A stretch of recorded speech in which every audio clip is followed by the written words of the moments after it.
What's up, guys? Pretty chill music.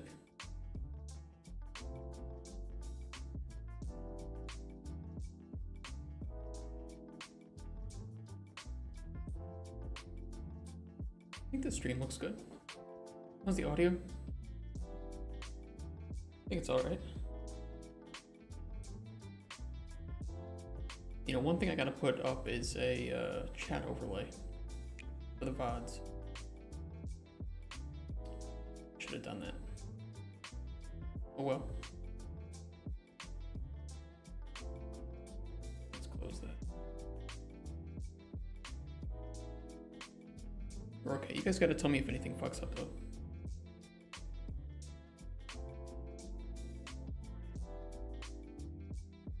The fuck is working?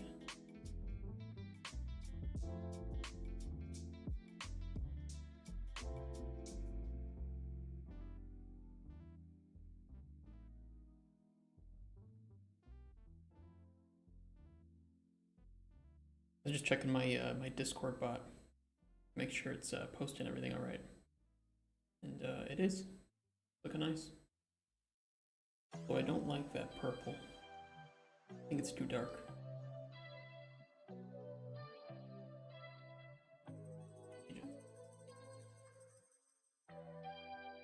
The rolls.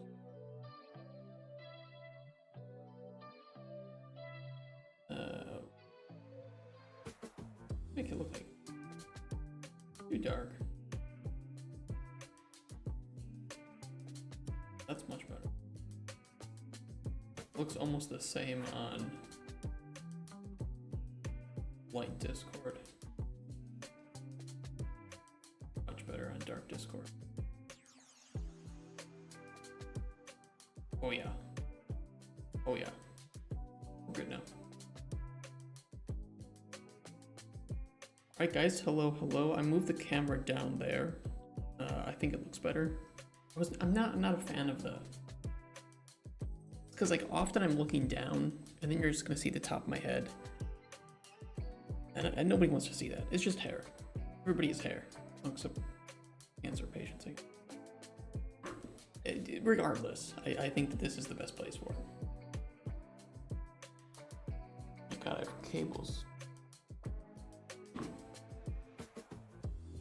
No, that's really dangerous. That's really my PC cable is a little short.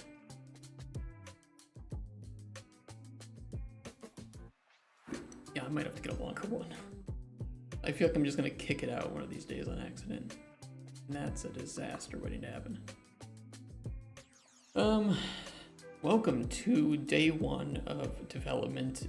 The stream title kind of spoiled things already, but the working title of our game right now is Cauldron Chronicles, and I am really excited to tell you more about it. We're just gonna get going. I don't really have any plan because that just takes time, and I haven't had much time lately. So we're just gonna kind of get going and talk about what the game is, what I envision it to be, what you can expect from these streams, what our schedule is going to be like. You know, maybe I should write this down. Hold on, where's my notepad? Notepad. Well, let me get this bigger for you guys too. Big.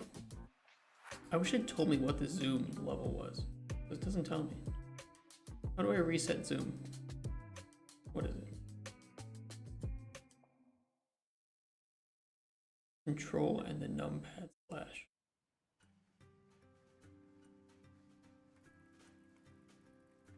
Admittedly, it does work. Just such a weird... Whatever. Number one. Too low, I think. Hold on. Sorry, guys. I need access to my keyboard, and this cord is kind of getting in the fucking way of that. Number one, obviously, development of Cauldron Chronicles. Swear to God, that better not be autocomplete. I hate autocomplete. What you can expect from these streams. Obviously, number one, our primary focus is development of Cauldron Chronicles, our first game. The smiley face makes it more likely to be developed. It actually speeds up development by 5%. Number two is just casual, sometimes ranty discussions about gaming and dev. Yeah, because I have to talk about something while I'm developing. And I have so many fucking problems. I love complaining. It's great. Number three, reactions and stuff. It's gonna be a very small focus, but if there's some like gaming and dev videos, also gaming events. So things like Summer Games Fest and shit, I'd love to react to that.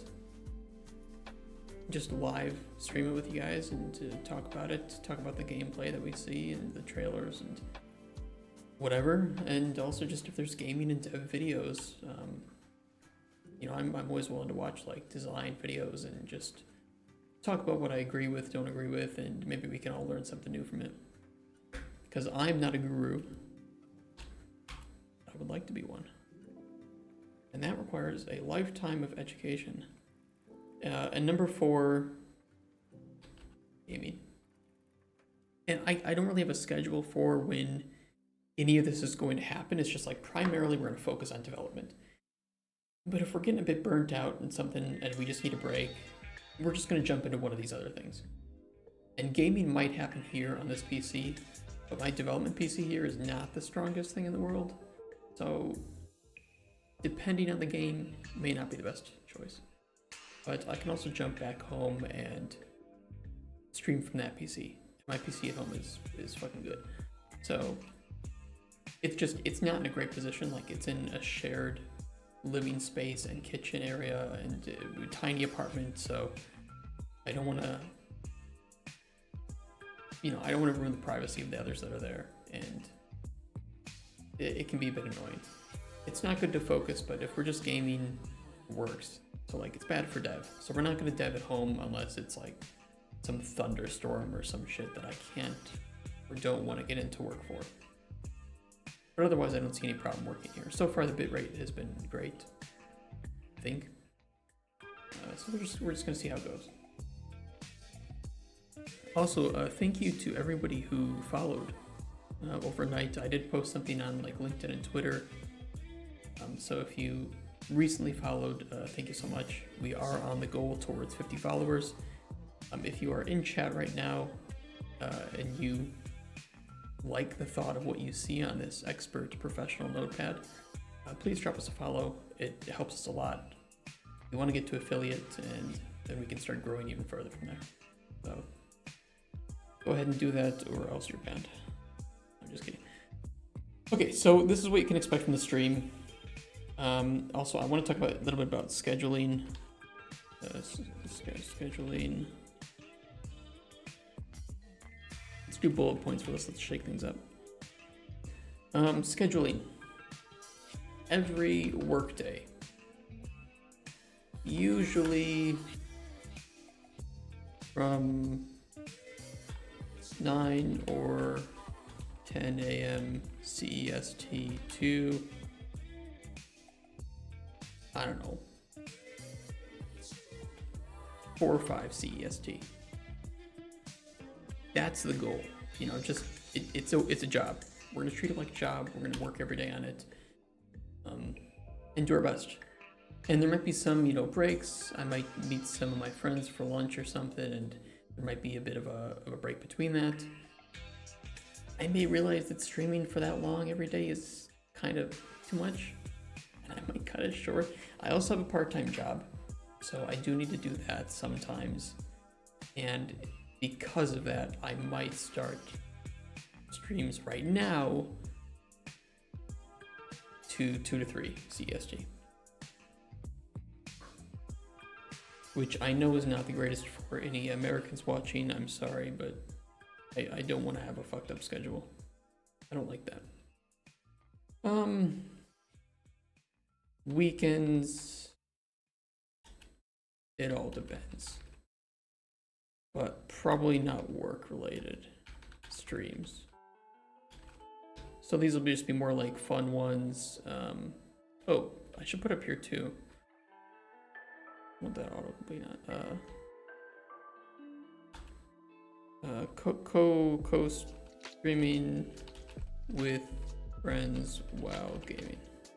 I kind of want to put that separately because I'm probably going to do some solo gaming, but also if somebody wants to like play something with me, like some deep rock or some shit, and we just want to rant, let's fucking do it. That's cool to me. So I think that's it. I think that covers kind of the basics of this. I'm gonna save this just so I can like put it up on somewhere. Also, I want to talk a bit about how like the structure of growth is going to go. So obviously, number one is get Twitch running. And I think we've generally done that very bare bones. I don't even have anything to control my stream PC right now. I have to remote into my stream PC and then like tell it not to stream anymore or switch scenes, which is really unoptimal. So I'd like to have like, I don't know, something to send it commands to, like, hey, switch scenes so that people don't see me scratching my butthole or something. Number two, get YouTube up. We have a YouTube channel. I think there's a link to it on our Twitch channel somewhere. It's just not very advertised. And that's going to have all dev stream VODs. And if I can get some time, I want to edit the VODs. Or, you know, if we do like reactions and shit, or just to cut out highlights of our development and put them into some, you know, just really cheaply made kind of montage or highlight reel for like that month. I think that's a much more approachable way to see our development journey as opposed to watching 20 something days of many hour-long videos. Like, nobody has the time for that. Like, this is not a stream that you're meant to pop in every single day, unless you want to. I mean, glad to have anyone, right? But you don't have to appear if you don't want to. And if you miss a day, it's game dev. How much really is going to change in one day, right? You missed an asset. You missed. I added a tree. There it is. That took me 4 hours. Sorry, guys. So don't worry. If you miss a day, it's fine. And if you miss a week or even a month, I want to have that highlight reel just so that you can kind of see how development has been going. And I think that that's just good for kind of a documentary of our journey, you know, something that I can look back on too proudly, or I can show to people and be proud of. I'll tell you guys something. This will be my first thing that I'll want to claim. I envy artists in game dev because when they make something, it's visible. It can be shown off, and building a portfolio is, I won't say it's easy, I'll just say that it is granted. That when you make an asset as a 3D modeler or a texturing artist or something, or a concept artist, a level designer, whatever, everything you make is generally something you can add to your portfolio, for the most part. As a designer, most of our documents that we make, our documentation, our design, we're not allowed to share. And if we do, it really doesn't look that impressive. Especially if I'm like doing balancing. Like, that's something players feel. That's something that players know if a game's balance is fucked up and it ruins their experience. But how do you display that as a portfolio? Great, I balanced this game. Here's the numbers. Here's my spreadsheet. So this stream is a way for me to build a portfolio so that people can actually just see me doing the work, and they can, you know, if somebody wants to hire me for some design consultation or something, or to co-design a game with them, they can look at this and say, oh yeah, he knows what he's doing. He's been doing this. Here's his highlights. Here's all the streams, the proof. It's all there. That's my portfolio.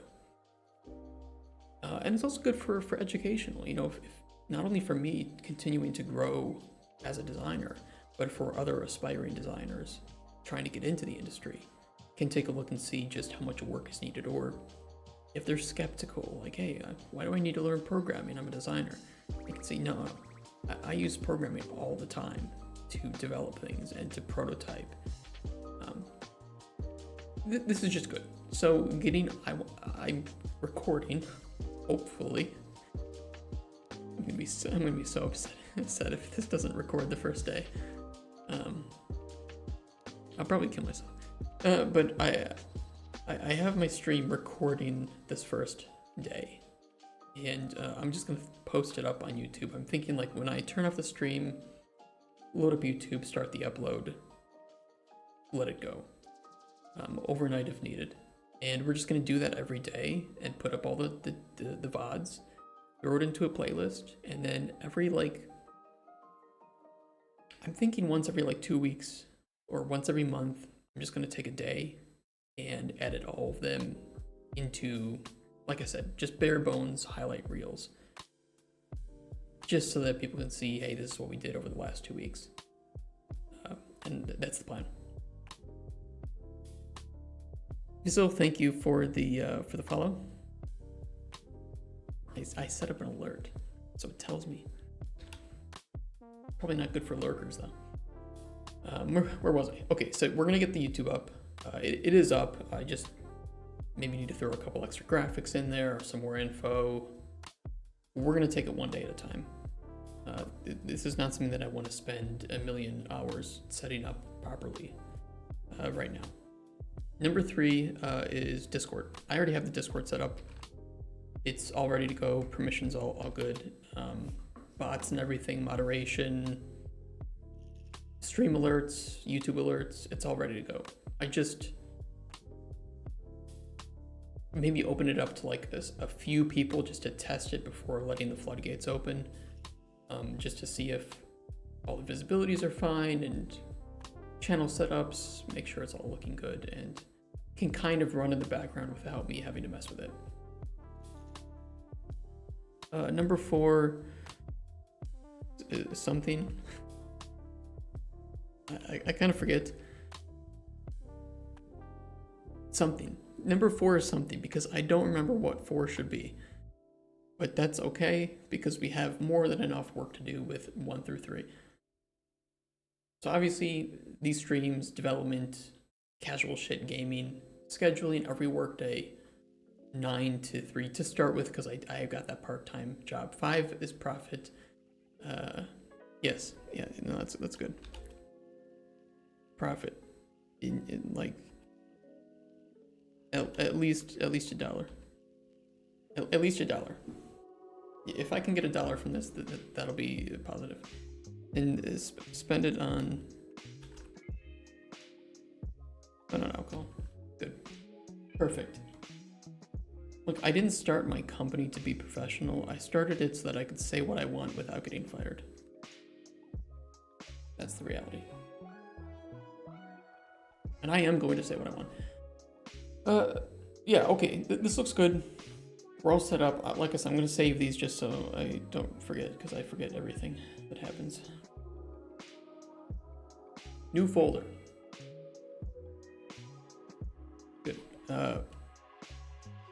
dev stream notes.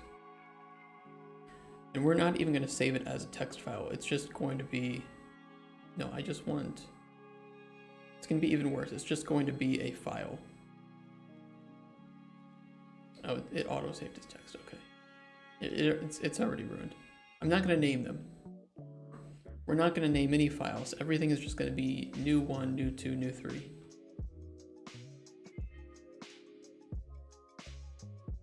Let us start to get into what this game actually is. And I want to preface some things here. I have planned nothing because I wanted to go over basically from start to finish of development, from early conceptual phase to release and post-release on stream, as a way not only to test myself, to have others critique it, to find ways to make it more efficient, to educate, to share, just so that anyone can see the difficulties of getting off the ground. Because most games do fail at this stage. Most game ideas are great in theory, bad in practice. And that's what prototyping will tell. And if it is, if this idea is, we will just scrap it and find something else. Trust me, I have a lot of ideas that we've been building for our company here, and most of them sound pretty decent, and if we prototype them, maybe a couple would be pretty golden. And we'll find something. But number one, I want to talk about, and I am lacking all of my setups from home.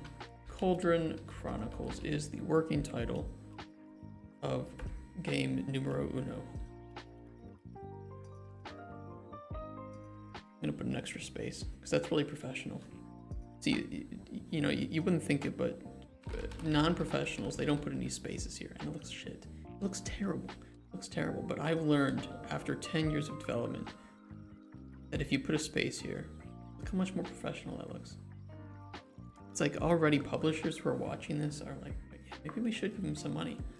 This is an expert design document. This tells me everything that I need to know about this game. No, but we are going to put the space there. This space is a good idea. I also hate this font. This font sucks. No, I like this font. I just don't like this. Okay, rip. I don't like light. Nothing about me that's light. If anything, I am bold and I am dark. Not in skin color, but in soul. Cauldron Chronicles, we're going to keep it short. We're going to go dot to dot. We're going to use dots this time. Fuck numbers. Also, I want to make it bigger so you guys can see. I am streaming at 1080p, and it might be a little hard to see, especially if you have it in a smaller screen. But I have to move this up a bit. I'm going to move this up, and I'm going to sit up a bit. I'm not slouching. Good posture. Posture check, everyone. I got some Pepsi pineapple. Ooh, ASMR. Sorry. I forgot that the mic was there.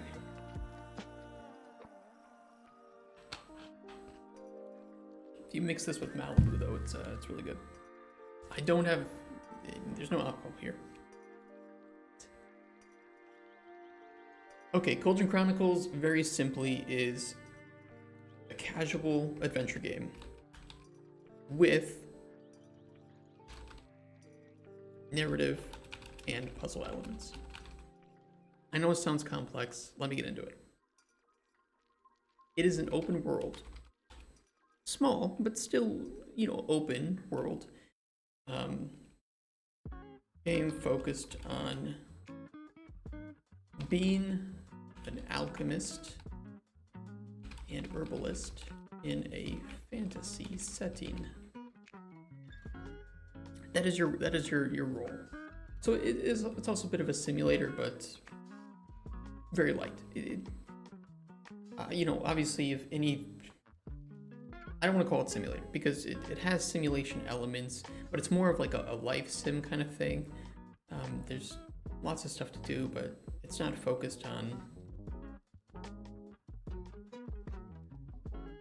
Let me just explain more. And like I said, I've explained, or I've planned none of this. I've written down almost nothing, just as a way to do it for the first time on stream. Yeah, aimed at being more of a life sim than a occupational sim. So you are an alchemist and an herbalist, but the other elements of the game, especially the open world activities and the narrative elements, I think make it branch more into a unique hybrid between that open world adventure game and more of a narrative occupational sim in that way. And I think because of that, you are doing more life things. Like I'd like to have, hunting and fishing and shit. Very simple mini games, but it is. I do think that when people hear open world, it goes to that, and I have a good. I need more like references, and I think, but references are dangerous because references only work on people that know the references. If I say to gamers or developers or people who like puzzle games, for instance, The Witness, people who know The Witness know how dense of an open world it is, and that it's open world, but really it's so small and dense that it feels more just like a level. Who does? I agree. I think The Witness is fucking 10 out of 10 puzzle game. I love it. It's one of my personal great examples of just how to build an open world that doesn't feel needless. Like I love like Genshin's open world, for instance, and Genshin is kind of an inspiration in some ways for this. Same with like Zelda, but there's so much open space that sometimes doesn't mean anything. And while the expansiveness and the backdrops, the large backdrops, can make for some great photo opportunities, I don't want in my game. I don't want you to have like a glider or something. It's like, okay, so then don't have a big open world, because if you can't get around it quick enough and there isn't enough to do in a small amount of space, you don't need it. A small, like, if you're an alchemist and herbalist, it's like small forest level, little marsh, little glades and shit like that. Just make it compressed, but make each area, what's the word I'm looking for? Make each area diverse visually and for gameplay reasons, and then just make it feel really special, because then people can say, oh, the lake from that game, or just the haunted forest. If you just make it mean something to make it interesting enough, you don't need to make it large. You can make it large if your game wants to have those large backdrops and you have a good way of getting around, like fast traveling, a horse, a boat, whatever the hell. But yeah, the 10 kilometer square, I don't know. Big is not always better, especially with open worlds. However, regarding like events and quests, there won't be quests in the open world, and not the way I see it.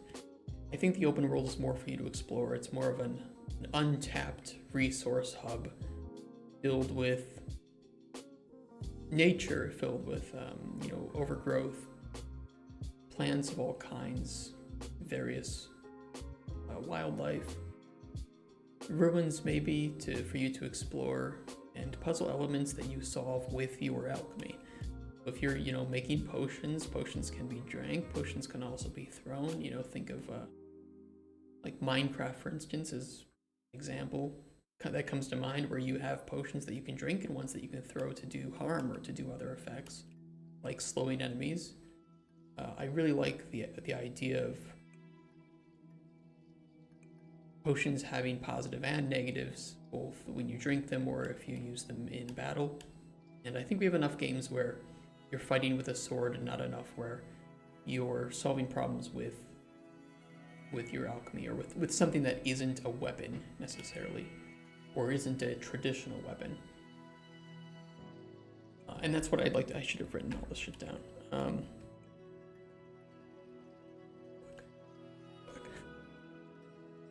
The game design mistake number one. Didn't write things down. Non-traditional combat and puzzle solving via potions, not weapons. I'd like to have open world activities presented through minigames. Hunting and fishing and other open world activities presented through minigames. Speaking of which, Red Dead Redemption 2 nailed that aspect. So good. Those designers really know what they're doing. They were able to make realistic,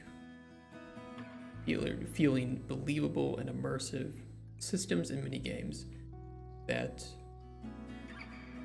were very easy to get into, but difficult to master. I really appreciated that, especially the hunting. Yeah, I gotta play that game again. I might play that game again, and if I do, I'll play it on stream. I think that would be pretty fun, because that game is just like 11 out of 10 for design, and I could. It's always great to play it twice and to learn that. I'm getting a bit off topic here with my stuff. Cauldron Chronicles, blah blah. Okay. Narrative elements for sure. You know, I'm gonna make sub points here. No, I'm not. I'm not gonna do it. Fuck it.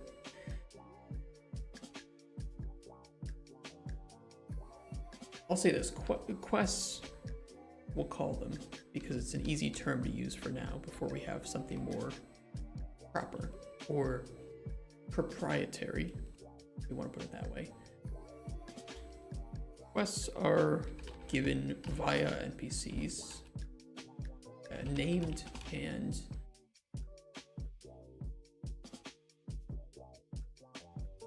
unique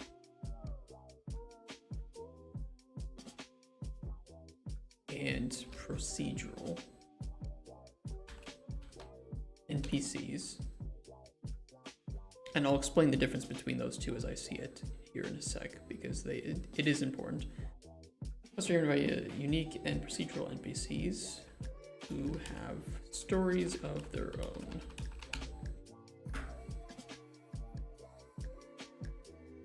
Unique NPCs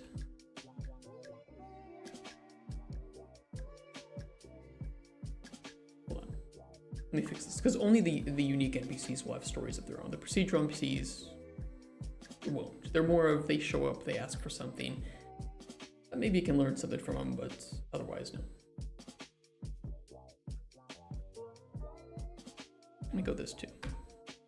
Don't worry, we're gonna organize all of this afterwards, after we write it.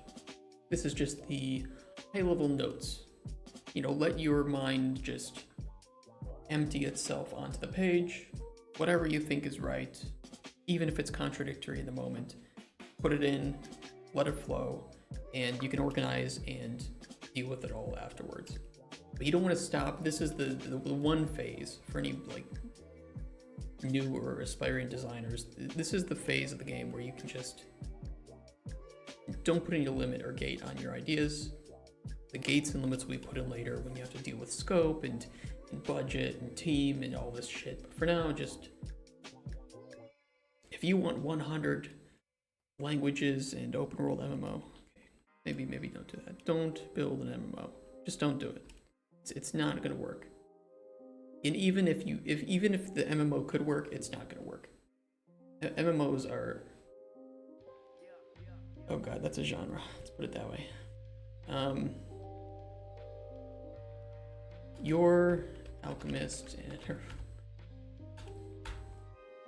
you know, weren't there some MMOs that were like, I mean, they were probably like 2D and very simple.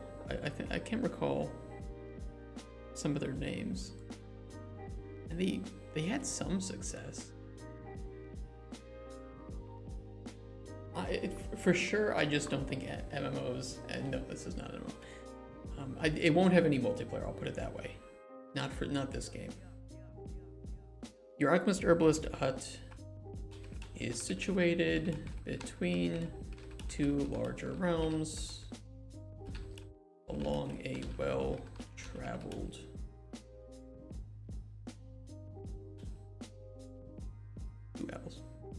well-traveled road. And you know, I want this because I want this to be a case of you are isolated. The feeling of isolation.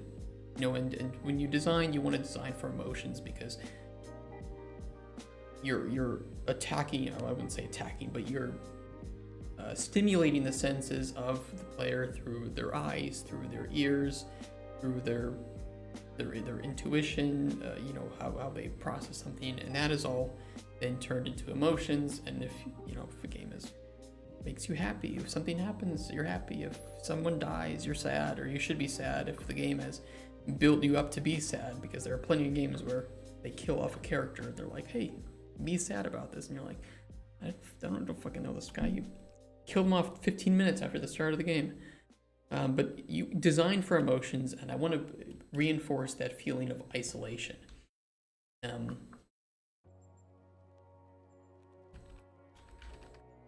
Only unique NPCs have stories of their own. The unique NPCs are named, and I'm going to reiterate, and have stories of their own.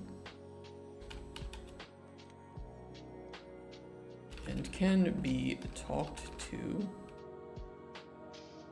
It's going to be 2 twos because technically it's correct. It just looks weird for any. We talk to learn more about the world. Make it a dog.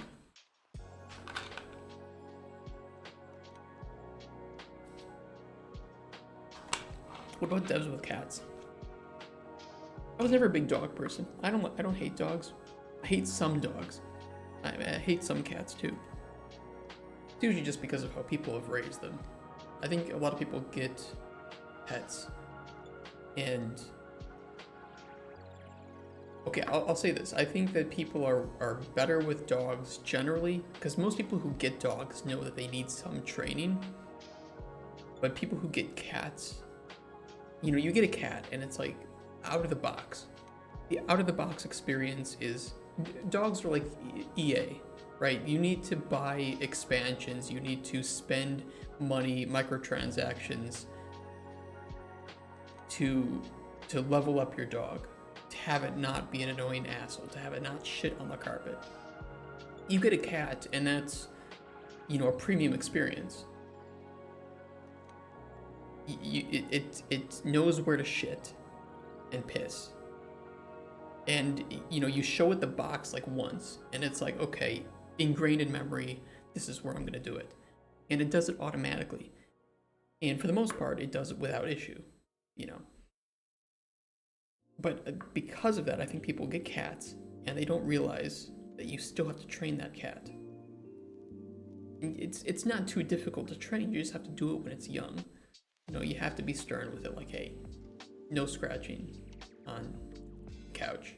And usually if you put a scratch post near where you don't want them to scratch, they'll scratch on the scratching post. And it's like, okay, you need to play with it. This is like a high energy animal. And you don't take it outside normally like you do with a dog. So it's like you have to play with it, wear it down, it gets exhausted, and then it's sleepy. But I've known so many people that they get a cat, and they're like, okay, I have a cat. Like, okay, but have you trained it to not be an annoying asshole? Have you trained it to scratch properly? No. Okay. We got off topic. But yeah, a lot of people just get pets and just fucking ignore it. It's annoying as shit. This is not incorrect grammar. No, it's not. They can be talked to learn more about the world. That's 2 twos. Microsoft. Unique NPCs are named to have stories of their own, and I mean, really, this is what they should be telling me to delete. That sounds better. Have stories of their own and can be talked to learn more about the world. This is an important part of like solving that isolation by encouraging the player to talk to the NPCs that wander in. And it's not going to be constant. This is not going to be like a shopkeep situation, if people know that game, where you're managing the shop, you start the day and everybody comes in, dine or dash kind of thing, right? This is a well-traveled road, but it is still kind of isolated. And occasionally, I don't know what the in-game time would be, maybe every, and this is just an estimate, but maybe every like 30 to 60 minutes, around that, of real time will pass between each NPC arriving at your hut. So this gives you time to explore, to push the boundaries of your known world, as you explore and discover. And then you'll get maybe like a notification that, hey, an NPC has showed up or something. We can gamify that a bit, or we can find some way to tell the player that maybe there's somebody waiting for them. And then you interact with them, you talk to them to learn more about what they want. A good thing is just to pretend that you are this shopkeeper, that you are this alchemist. Somebody wanders in, like some knight in shining armor and shit, or just, imagine it. And, you need to ask them, like, hey, what do you want a potion for? You're going to a dungeon. Okay, what are you going to be facing there? Are you going to be facing maybe some undead or something else? Maybe some weird spider things. Like, okay, so you're facing like maybe some spiders, or that's the rumor that there are like some big giant spiders in there. Okay, so I'm going to get you a health potion and an anti-poison. Oh, you don't have enough money for that. Well, I can give you a health potion with some anti-poison properties, and that'll be a bit cheaper than two of them separately. Just haggle, barter, just talk to them about what they need and give them the potions that best solve their problems. And that's the front end, right? That's what the player sees and interacts with. On the back end, we can, set up these NPC, their list of stories and data that goes with that. And with each, story thread, we can say, okay, they're going to explicitly say that they need this, but if you provide this as well, it's a bit of a bonus. And if you can kind of, suss out exactly what they're looking for and what they might need for each of their journeys. Maybe it's like a mother with an alien daughter and she doesn't know what's wrong. So you kind of just create this, maybe you try different things. Maybe you give her small potions that attack different symptoms. I want it to be very open-ended on the player's end of it, on the player's viewpoint, to where they can't tell the game from the experience. So it's very, obfuscated for them. So they feel like they actually need to talk and learn more about this person and the world in order to solve the problems the most effectively, not just, hey, new quest, please deliver me one potion of this and this and this. Yes, and I'm glad that you picked up on that, because I didn't get to that yet. If you, let's say this knight who's going to this dungeon and there's spiders. If you just say, I'm sorry, I can't help you, or, you don't give him like an anti-poison potion, maybe he comes back a bit hurt. So it is going to be kind of multiple stories with choices, but you're making choices through the consumables, like you said, through the potions that you provide them, and that can result in different outcomes for their stories. And each of these NPCs, I see it, just to keep development relatively sane, is going to be its own kind of closed loop. So you, at least for this first title, and if people like the idea, sequel, but for this first game, I just want to have each of the NPCs have their closed loop with, a few different endings that you can get to. And you might kill a unique NPC. If you refuse to give him anything, maybe he ends up killed. If you help him a lot and you give him, you provide that bonus or that bonus potion or potions, I'm sorry, then maybe he comes back and he provides you with some of the spider glands, the venom glands, which are really good materials to create even better potions. You know, maybe there's something that you can't obtain yourself. You can only obtain them from traders or from completing these quests for the unique NPCs.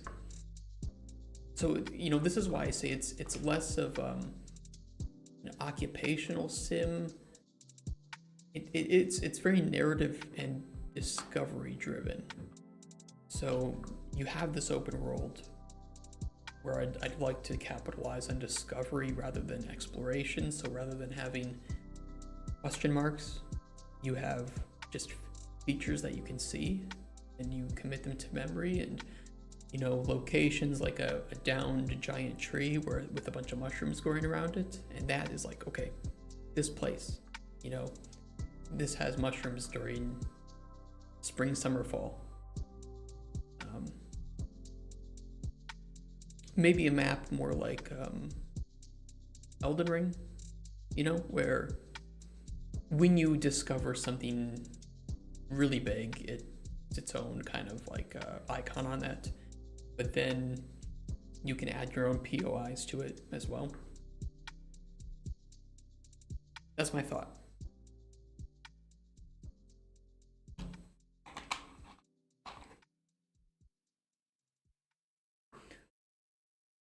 And I think that way my mind instantly goes to the idea of having hirelings and sending them out to gather resources, items that we need, while utilizing the same buff them to ensure victory mechanic. That would, I think, work really well if you have more of a constant stream of NPCs coming in that you need to manage, and then you don't really have time to go out on your own. But I'd like to find a balance, and this is, I think, one of the biggest challenges of this game is finding a balance between bringing these NPCs into your hut, but still giving you enough downtime to discover things on your own. And for me, that's a really big challenge. It can be done. It can be done, but it's like, you know, you have two separate elements to the game here. One of them is kind of let me back up. It comes down to the emotions that I want to elicit, and I want, when you see an NPC shows up, I want you to feel like you haven't talked to somebody in a long time, and this is your opportunity to socialize, to learn more about the world that you don't know. You know, it's maybe, obviously we don't know how the start of this game works. It could just be very much like a Stardew Valley, Harvest Moon type of thing where I'm dying, take over my hut kind of thing. I don't know. But, you know, I want you to have been so isolated over a relatively short amount of time, short to medium amount of time, you know, real time, that you feel, oh, somebody new is here. Maybe it's somebody I know from a previous quest. Maybe it's somebody new and I can learn more about, maybe they're from a mage guild or something. I can learn more about the magic in this world that I don't have. I'm just an alchemist, an herbalist, but it's really interesting. It's like an indirect way of learning about the world through socialization rather than, I don't even know how to put it. I don't even know how to describe it. I haven't thought about it, so I haven't.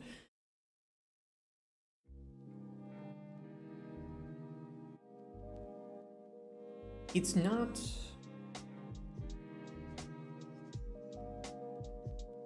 It is more of like a direct way of learning it. More of a story-driven emotional experience presented through socialization. Yes.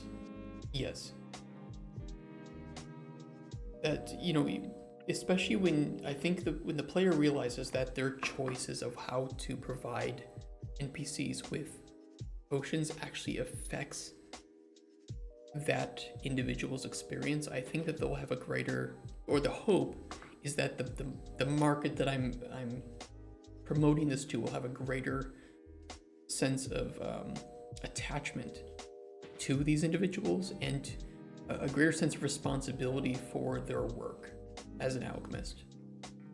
That will drive them to try and discover the most that they can, to create the best that they can in order to provide these people that hopefully they can end up caring about with the consumables that they need, right? And the closer that they get to them, the more they'll want to learn about them, and the more that they learn about them, the more that they can learn about the outside world as well. And I want this outside world to kind of move above the player, or below, just move independently of the player. So, you know, if we can track in-game time through seasons, because it'd be great to have seasons with different things growing, I want this world to just have events that occur at different points throughout this timeline. And the player usually, you know, they don't directly change that. There's no like kill the king quest and then that changes how the game works. You know, that's a direct player intervention in the world and in the story. But when you're just a simple isolated herbalist and alchemist, your intervention in the world is more through the people that you help or refuse to help, or, you know, make a mistake with the people that you interact with on a day-to-day basis. Yeah, it's like a wholesome experience, but also one with, I think, we could still have real consequences. So, and you say, instantly started thinking about, I start in a small hut, but I end up with an alchemy empire.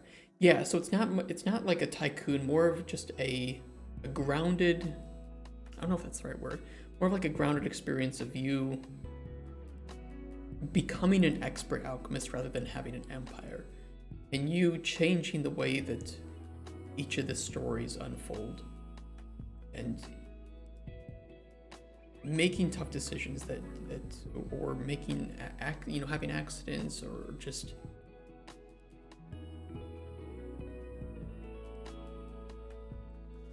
how do I put it?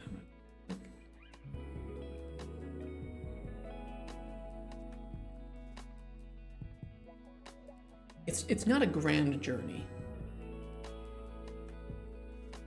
It is a series of with like short stories, almost overlapping short stories, and you know, that's the narrative element. I would still like to have some kind of end game goals, or I hate to use the word grinds, but that's what people will call it eventually. But like some end game goals in the open world aspect of it too. So maybe there's some puzzles that require you to create some like really complex thing to solve it, or whatever. But overall, I think the game's focus, and you know, one of its pillars is these NPCs, and the narrative focus of this game is just small, short, overlapping stories that can happen over the course of short term or long term. Maybe it's you know, a recurring, let's go back to like that farmer's daughter or something, right, who's sick. Maybe you aren't able to help her. Maybe you don't find the cure. Maybe you didn't talk enough about the symptoms, so you can't intuit what she's sick with, and you don't rate the right thing, and she dies. Maybe she dies, and maybe you never see that farmer again, or maybe they come back really sad, or maybe you do help, and maybe the farmer comes back and he's like, she's all better, you know, thank you so much, and I brought you some of our harvest. You know, what you've done is, I can't even comprehend, I can't even thank you enough of this. And he becomes a recurring character. He comes back in the future, and maybe he brings his daughter when she's feeling better to walk. And, you know, you can meet that, and you can feel that, it is a consequence, but it's a positive one. It's you can feel that happiness, like, hey, I was able to do this. Or if you fail to do it, you can feel like shit. His daughter's dead because I just didn't think enough. Yeah, player agency for sure, but at least, you know, with games like, I'm not gonna have my Baldur's Gate 3 rant right now, but I will say I don't think that game is a 10 out of 10, because I don't think that there is that much player agency. But regarding player agency used in games nowadays, I think that it's often tied up into main plot points or subplots that don't really serve a higher purpose. And it's because if you're solving these smaller subplots or these smaller short stories with characters or side quests, but you still have this looming main quest, and those smaller quests don't change too much about the end, or don't change too much about you as a player, or your player character, they don't have that great of meaning. And it doesn't mean that they're not memorable. Like, there's certainly a lot of, you know, Witcher 3 side quests that are dice rolling dating sim. Dice rolling dating sim, yeah. That is pretty much what BG3 is. Although I think that Mass Effect, I think, did it a bit better. We're gonna have that. We're gonna get a bottle of Jaeger. We're gonna play something dumb, and we can have that rant later. For now, you know, I want these small stories in Cauldron Chronicles to have a meaning, even if there isn't an overarching main quest yet. Maybe there will be. Maybe we'll come up with something that fits. But I do want them to have emotional impact on the player, to be memorable. So they don't necessarily need to serve a greater purpose. Apart from, you know, obviously you might be able to unlock some rare ingredients. You might be able to learn more about the lore, which not every player is wanting to do. But I think that if you incorporate the lore learning in a way that is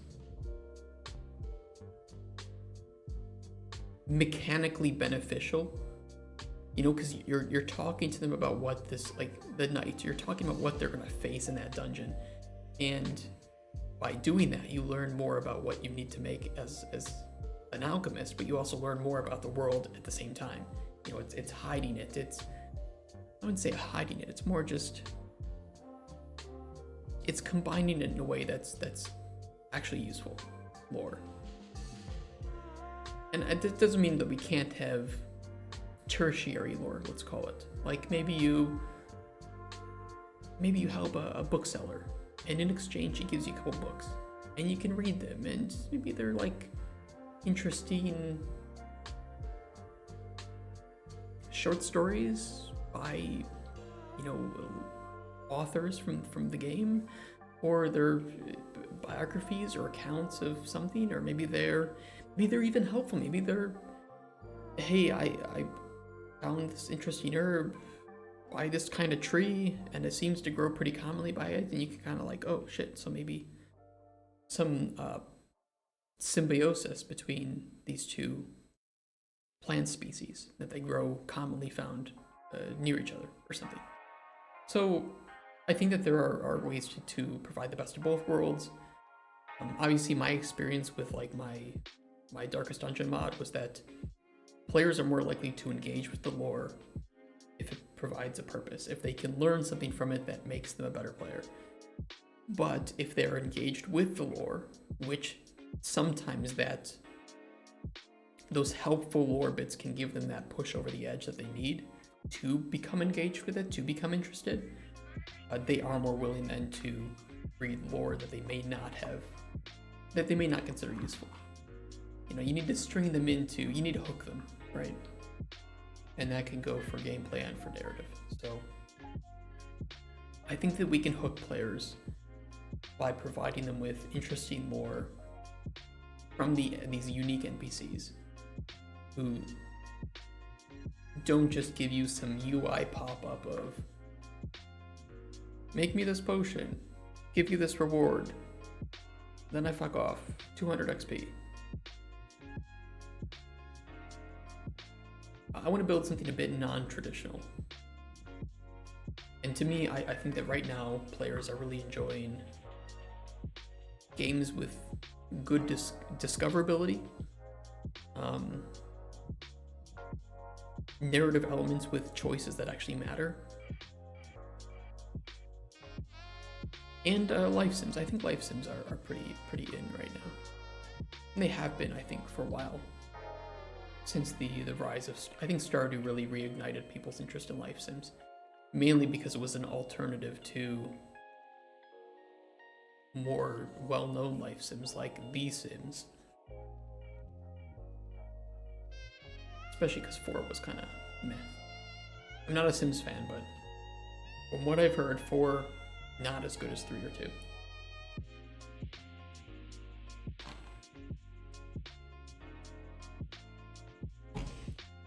Okay. So what does this all mean? Where do we go from here? I think our pillars for sure are like the open world, the narrative, but first and foremost, which should be number one, first and foremost is the alchemy. This is like the core of how you interact with this game, or how you get between these major points of interest. How do you solve quests for NPCs? Alchemy. How do you discover and explore shit? Alchemy. Why are you discovering and exploring shit? Alchemy. And if this alchemy, which I want as, you know, a mini game, because it should be, it's something, it's a puzzle to discover new potions and new ingredient effects and making something look good and work well and taste good and all this shit. It is a puzzle. And we need to make an interesting minigame that I think that hasn't been seen. And I say that not because I want to reinvent the wheel, but because most alchemy games are either just combine ingredient to make predetermined potion, or it's do some weird grid crafting shit that,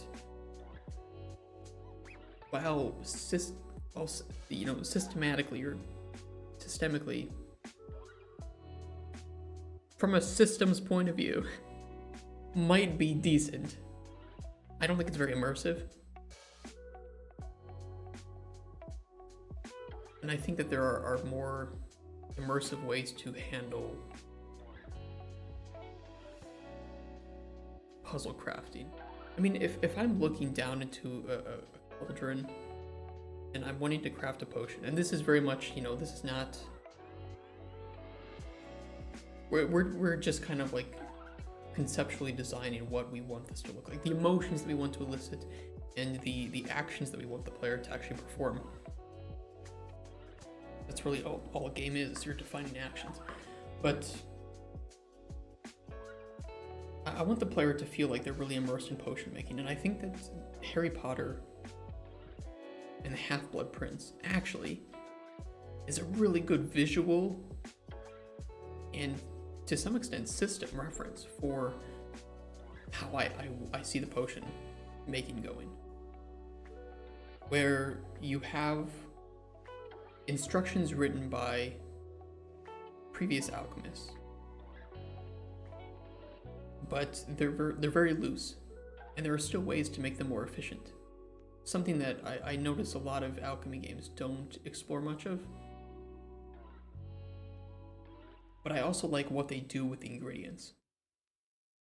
If you recall in, and I can pull this up, because maybe there's a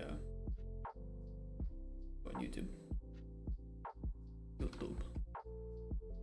Hopefully. Around Prince potion making Yeah, it's probably this clip, but I'm gonna mute it.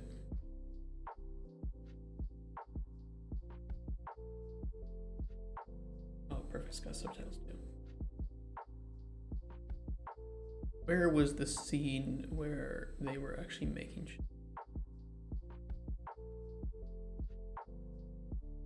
you know, yeah, with this bean, this Sapophoros bean, I think they call it. You know, Harry Potter, obviously, spoiler alert, he's got a book written by the Half-Blood Prince, which is Snape, you know, who's an excellent potion maker. And we can see that there are just better ways to take an ingredient and extract its properties. So instead of cutting it, crush it with the flat end of the blade, and it releases its juice better. I really enjoy the aspect, or the idea that you can change the state of an ingredient to better bring out its properties. And so I've actually prototyped a little of this a while ago because I wanted to make this potion game for a while. This is kind of like a dream game in a way of mine. But I prototyped that, you know, you can take an ingredient, you can grind it up, you can ferment it, you can boil it, you can dry it, you know, like dried herbs and shit. And each of these change two things. They change the effects. So maybe if maybe if an herb provided, you know, restore mana 1 or something, if you dry it, maybe it has now restore mana 2, but one of the other effects might have lost a tier or been removed completely. And so you can, you know, you can, oh God, I keep on with this. You can experiment with the ingredient state, I guess we'll call it.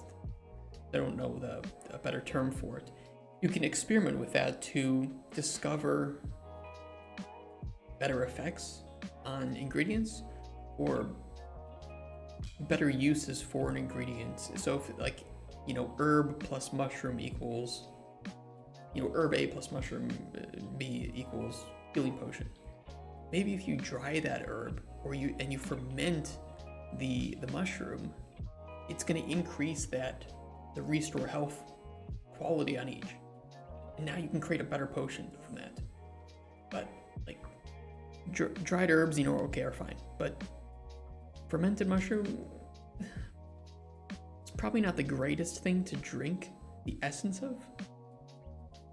So the flavor is going to be shit. And that brings me to like the second aspect of the potion making as I see it. It's not just the effects, but also the taste. So encourage experimentation, increase efficiency. Exactly that. So, you know, if you pick up, you know, 5 mushrooms out in the forest, you know, like red cap mushrooms, whatever the fuck, you know, you can just, you know, some way to analyze it. Obviously, we don't know that aspect of it yet. That's more of a, we need to figure out how the player is going to see the effects that this has, you know, and I very much see it as like Elder Scrolls kind of effects on steroids, right? Scrolls, ingredients.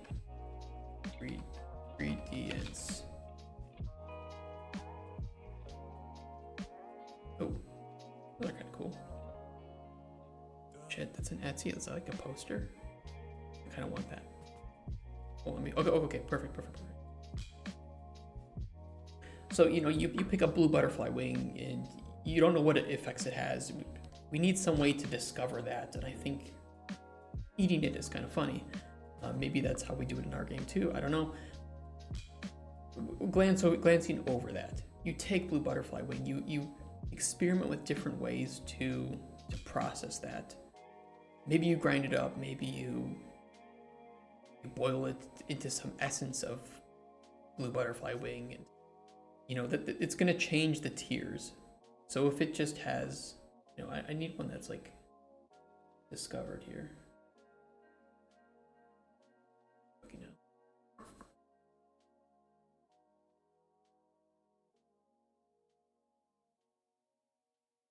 Where are my ingredients? Where are the?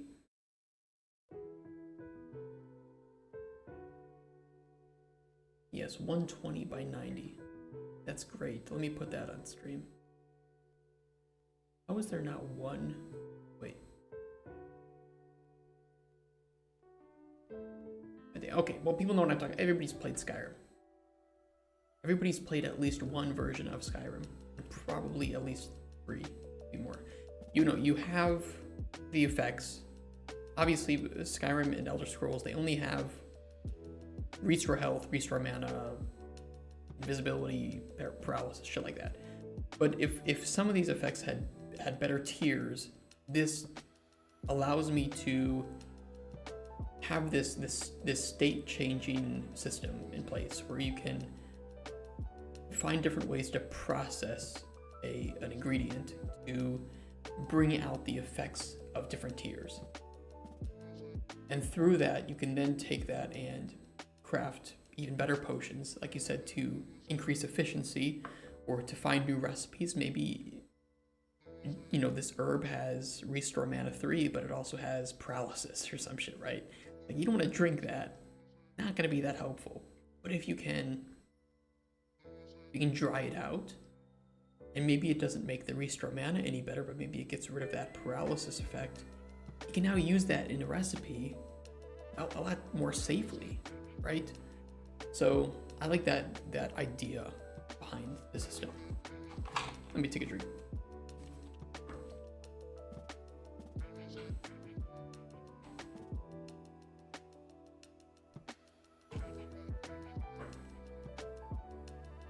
But, and something that I'd like to consider from a conceptual point of view is the taste of a potion. I really like the idea that maybe some NPCs have preference for taste. Maybe you need to sweeten it up with some sugar or something. But, you know, sugar might have some effects too, and maybe you need to counteract that, or, you know, add something to remove the sourness or the bitterness of a potion. That's very much something that just needs to be prototyped. And if that aspect of the potion making isn't enjoyable, we'll remove it. But I haven't seen a potion making game, like an alchemy game, go into the taste of the potion very much. It's just everything is just like an American soft drink, American soda. Oh, that'd be pretty funny.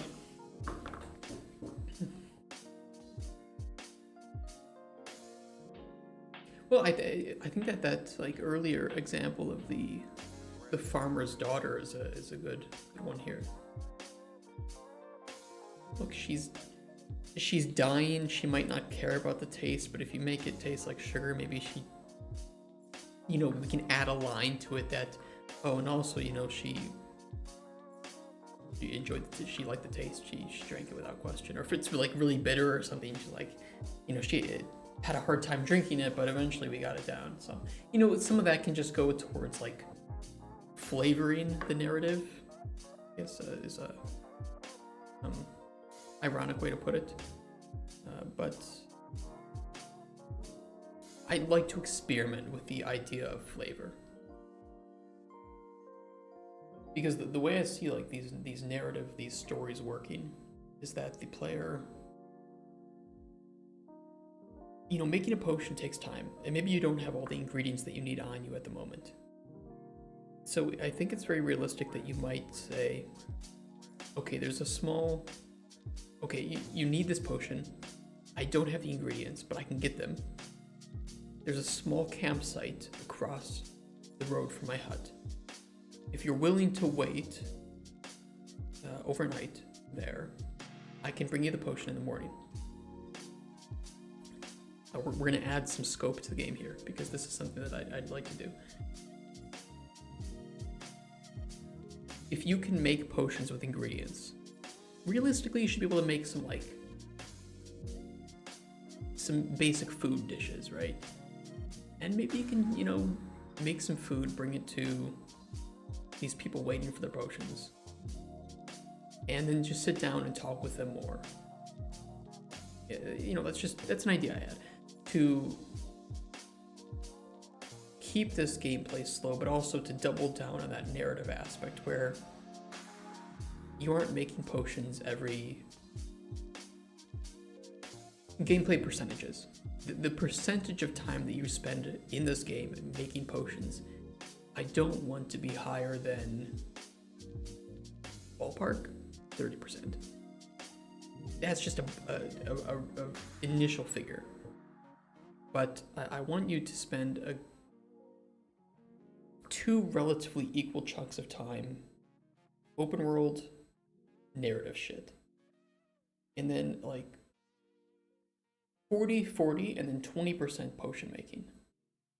So while it's weird that we would start with that potion making as the first thing I want to prototype, I'm also doing it because it's something that I can do. Like I don't need art assets for that. It's mostly just a system, and we can, you know, do it through UI or you know, drag and drop for now, and see how it feels to go through the process. Getting ahead of ourselves, but 40, 20%. So 20% alchemy, 40% narrative, and this can include talking to the individuals, spending time learning about the world, shit like that. 40% exploration. Obviously, all of these are like plus minus 10% in my mind, maybe even plus minus 15. But it gives a good overview of what I want the percentages to be, what I want to focus on, and how much time I want the player to spend in each aspect of this game.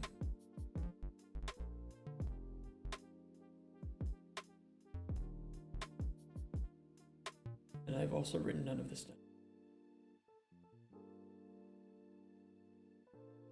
I need like a secretary. I need voice to text, speech to text. Let's just put it down. Gameplay percentages. First estimation. That's likely going to change a lot. Alchemy. 20%. Open world. 40%. NPCs. Narrative. 40%. And these are also kind of my pillars as I saw them. I have in some document somewhere. I don't think I brought it with me. No. Nope, it's at home. Wait. Might have it. I put my whole business folder on here. I might have it. Put up Windows.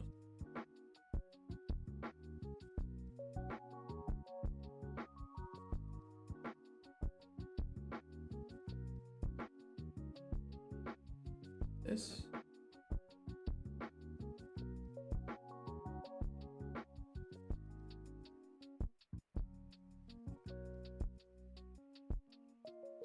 I should pull this document up.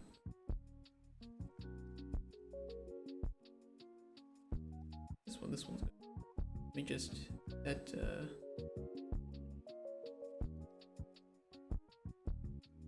want to set the default app for text documents to be Notepad. Why can I not?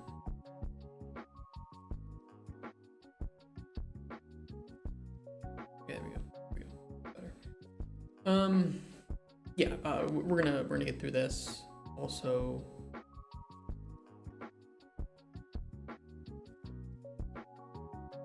some ideas I had. I had a preliminary gameplay summary too. That was pretty good.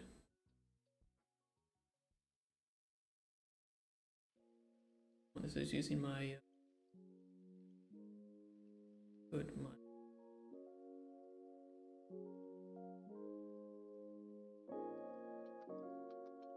Template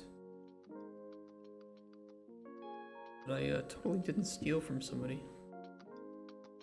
who may or may not be in chat. Look, I made it. I kind of stole it. I copied it. Look, if somebody does something right, no shame in saying that they did something right. Also why I don't like to use Google Docs too often, because it's really hard to make a good looking template in Google Docs. I like Google Docs, I like Google Sheets and shit, but my god, their templates for documents are not the greatest. Do I really not have any?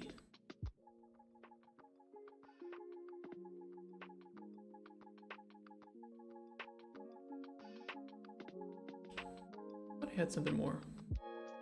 Maybe it's in this.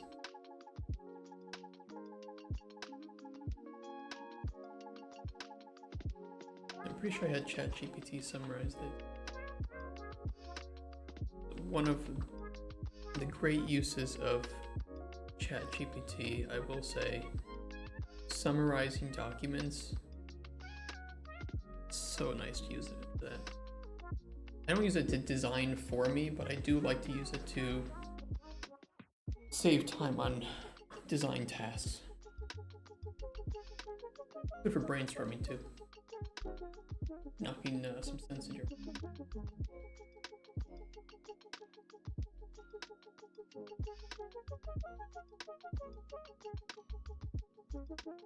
Yeah, I can read this off. This is pretty simple.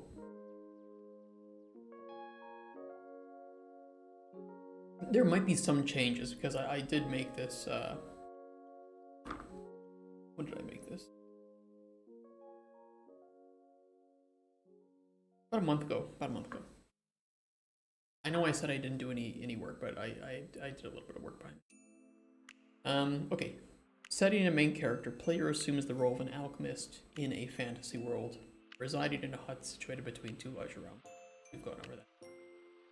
Hut is located along a well-traveled road, attracting various individuals seeking assistance or engaging in trade. Primary objective is to collect diverse ingredients, flora, animal, monster parts, other materials for crafting potions, poultices, jams, drafts, etc. Also, can we talk about how ridiculous it is that this is pronounced drafts? Why?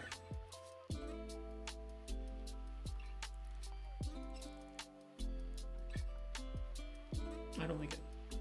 Players navigate an open world with different biomes, exploring, collecting natural resources, battling monsters with alchemy, uncovering secrets, solving puzzles, engaging in fishing and hunting. Now, this is the aspect of the game that is very much inspired by things like Genshin or Zelda, From Software games even to a certain point. I think they all do discovery quite well. And I prefer to use that word as opposed to exploration. Mainly because you can have exploration without discovery. And a lot of games do this, especially any games with just loaded fucking maps with points of interest. Holy shit. It's one of the worst things I hate about modern map design. Witcher 3 is at fault of this too. I need the one with all the question marks. Most of these are gonna have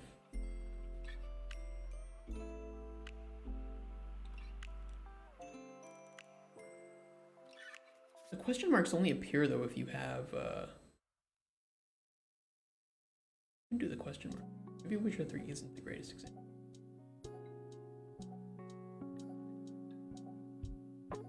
I know it still does it to some. Okay, maybe it's just I don't know, any Ubisoft or EA game.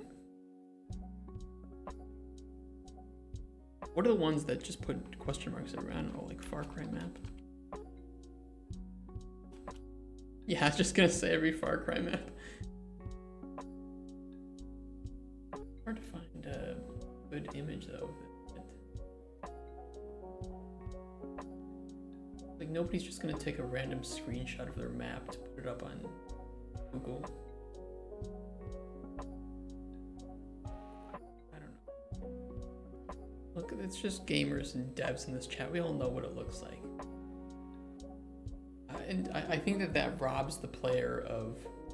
It robs the player of the sense of discovery. And if you take the discovery away from the player, exploration, it destroys most of the emotion behind it. Because the players are... The illusion of finding something is gone when they already know that something is there. Players, you know, it's a two-step program here. You have to instill within them let's say three. You have to instill within them the desire to go out and find things. You then have to put things in the locations where they think that those things should be. And then you need to make those things worthwhile. And if you do that correctly, you've nailed discoverability. But if you put the POIs on the map in the first place, the player knows that something is there because the designers have put something there. And especially if you, like, worst case, you put like an icon there of what it is, like some monster nest or merchant, the player can immediately discard or add this point to their agenda. And if the player is then just discarding things that they know they don't need, like, I don't need to go to a monster nest because I have enough monster parts, they don't interact with it. They have no sense of discoverability. They have no sense of desire to go there. Maybe the only desire that they'll have to go there is just so that they can not have a question mark on their map. But now you're feeding the player frustration or dissatisfaction in order for them to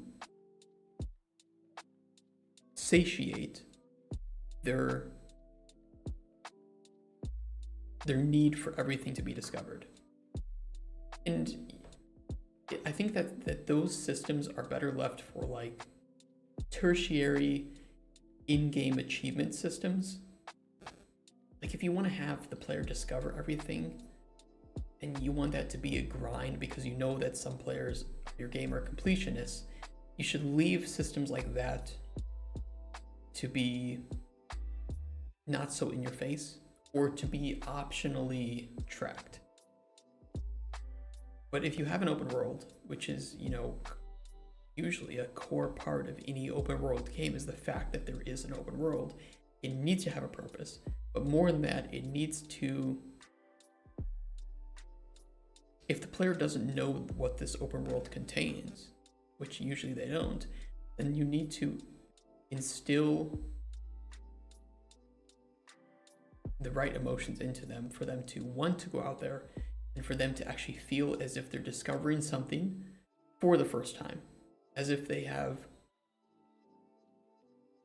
either expected something to be there or didn't expect something to be there and there was something there. The worst case is when the player expects something to be there and there isn't something. Because then it's just frustration and disappointment. And this is why I think that Genshin, for all the memes and shit that it gets, is actually one of the greatest modern examples of an open world with ridiculous amounts of discoverability. And they do that through their open world design and how they place assets. Similar to like The Witness. The Witness is also a fucking great example of that.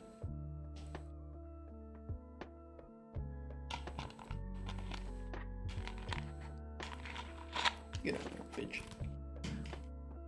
You know, I enjoy... I think Genshin is fucking pay to win. It's... Okay, it's not bad. Genshin isn't bad, but I really enjoy that if you see if you just see some like flowers or mushrooms in a suspicious pattern, 99% of the time, there is a chest there. And that feels great. Most of the time, I don't know if I could give a percentage. In Elden Ring or any From Software game, if it looks like you would place loot around that corner or in that little nook, there's something there. And even if there isn't, their in-game message system is so well made, and it's not even complex. It's not complex. That if there isn't something there, some player is going to leave a message saying disappointment once again or something, or try finger butthole, and at least you can get a good chuckle, and it distracts you or it alleviates the feeling of disappointment you might have. That is brilliant design, by the way, in my opinion. Okay, ranting about open world. Yes. Okay, so I want the open world to focus on discoverability. And I think that we do that by not having procedurally generated plants and, like spawns and stuff. I think that a handmade approach will be better, at least for the first game experience, because of course maybe returning players might want some randomness, just to add challenge or for something different. But at the very least, when I see a fallen log and I know that there is a species of mushroom there, around a decaying log, I commit that to memory. I can share that with other players, or I can learn from other players, and that sense of community discovery is also part of that nice emotion too. I think that you can't prevent your game from being, having those day one guides or wikis by week one. It's just not possible in today's internet centric. It's just not going to be possible. I don't think it's ever going to be the way that it was when the internet was still young and you had to go to obscure forums to find patches for games, or for people to buy those giant thick guidebooks. I still remember I still have an Oblivion guidebook. Fucking thick. It is so thick. I think it's this one. Yeah, it's this one. Fucking thick stuff. God, I miss those days. I miss those days when we could have those. What was I saying? I think that having those hand-placed locations of I think a wiki's great. I don't know if maybe I misspoke, but I mean that is great. Especially a really well-made wiki, like the OSRS wiki, which is documented. What's up, Bartek? The OSRS wiki, and Bartek joins the moment I start talking about old school RuneScape, is probably one of the most well-documented, well-laid-out wikis in a game that I've seen. Minecraft and Terraria are pretty good too, but I think that they suffer from some visual problems with how to organize it. But having a great wiki, I think, is a great tool. What I meant is that I think that to some extent it does hurt the discoverability when you can so easily look up something and where something is. But so you need to have a game that is kind of it has approachable discoverability, where it's not too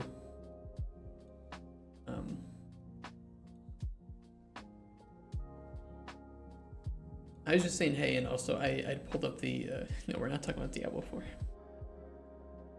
There's another rant. There's another 2-hour rant for that game too. and Blizzard as a whole. I just think that discoverability can be a mix between, if it's too easy, you don't really feel like you're discovering anything. If it's too difficult, you'll go to a wiki or YouTube or whatever to look up solutions. And I think if the player is spending too much time reading the wiki rather than playing the game, it's bad. But if the player doesn't really feel like they're discovering things when they should be, because it's just too obvious, then it's also kind of disappointing. I think that's a tough balance to master. Not every player is going to understand 100% of things. There's always going to be, even if you're really good with games, you understand design really well. You know, like some of us in chat who have played a lot of games or are designers, we can look at a game like Genshin and we can pretty much suss out most of the puzzles and how to solve them, or if there's going to be a reward or not. There's still that small bit that we may not understand, or we're just kind of like having a dumb brain moment, and that's where having a wiki is great. Or if there's just so much knowledge that it is great to have it contained for people who don't have the time or desire to slam their heads against the wall for hours. That's what I was meaning. Yeah, so back to this discoverability rather than just simple exploration, and that's going to be a key point to making sure that our open world actually feels satisfying to explore and provides the player with enough mystery. I don't know where I was going with that.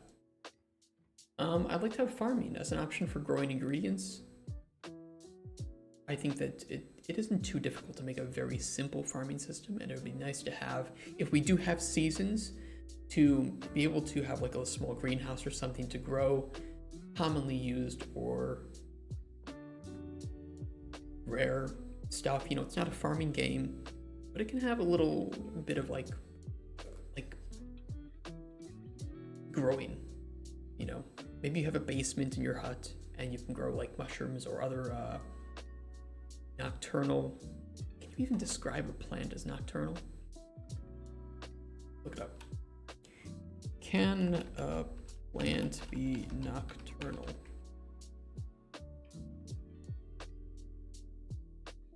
Is it called nocturnal if they bloom or do shit at night?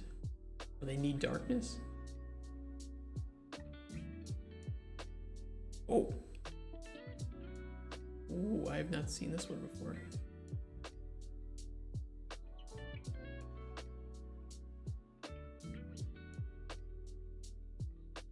How the fuck do you pronounce that? Knock? It'd be like knock, but Nick. The fuck is this word? I have never heard of this before. I mean, I knew obviously that some plants were better at night, and like, you know, anybody knows that, but I didn't know that there was actually a term for it, and this is there like English for this?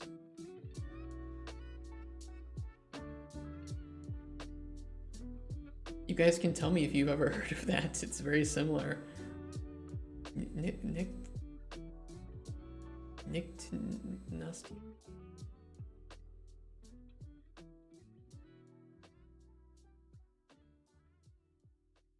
What the hell? I've never heard of this.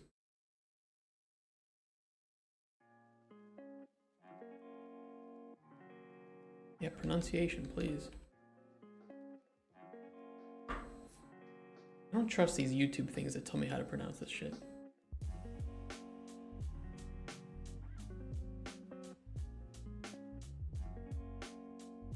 Howtopronounce.com.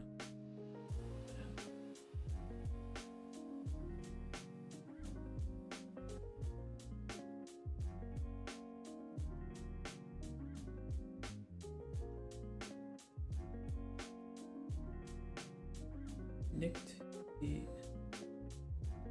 really provide me.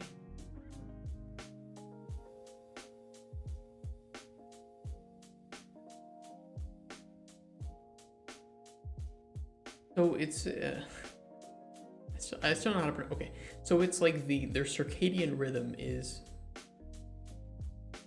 most of their activity is at night. It's like nocturnal, but nocturnal refers to animals. This is the term for a nocturnal plant.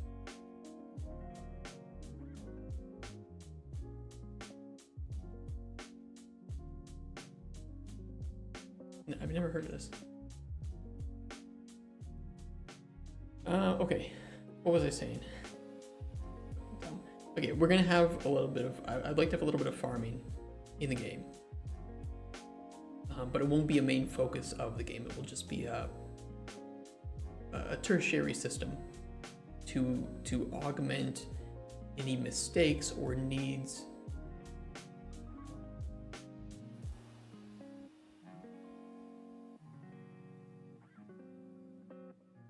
I don't know how to finish this. But to augment your ingredient collection, so that if you commonly use some herb but it doesn't grow in the fall or in the autumn or winter, you can have some of it growing over time in your hut. Because I really want this visually, this game to look very like cottagecore. No, there will be seasons. Yes. I think that is very important. Like, you know, a cottagecore aesthetic, a lot of plants and shit, and just very, very natural. Cottagecore is a good one. I have a mood board. Well, let me pull up. Let me pull up a mood board. Let me try to pull up the mood board because I don't remember which account I used.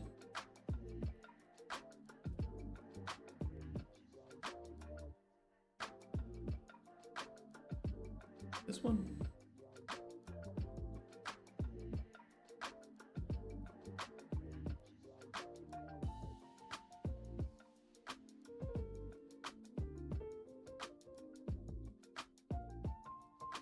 No, not that one. Hold on, I'm looking it up. But yes, I would like seasons in the game. I think that would be really, really awesome. This would very much be like a Harvest Moon, Stardew Valley type of thing where, you know, same number of days in a season, and it mainly just changes assets in which things grow. So some things may continue to grow, and if you pick some mushrooms, it takes a certain number of days for them to come back to that growth point. But then, of course, if it turns to like winter, it's gone. There might be some stuff that grows in winter, but largely, if you want to have things in winter, you either have had to have stored them or grow them in your greenhouse or your basement or whatever, if it's mushrooms or nocturnal plants, whatever. Don't know how to pronounce that properly in English. Okay, let me see. This is not a finalized mood board, by the way. Just threw together some shit. This is actually an asset pack. Epic. Are you going to talk about some more technical parts? Release or release? Yes. Yes, but right now it's mostly conceptual. Probably we're almost done with the conceptual part, and then we can just talk about like the technical aspects. We are kind of getting into like visuals and stuff. Release. We'll see. I'm gonna get to that after we cover kind of the core gameplay.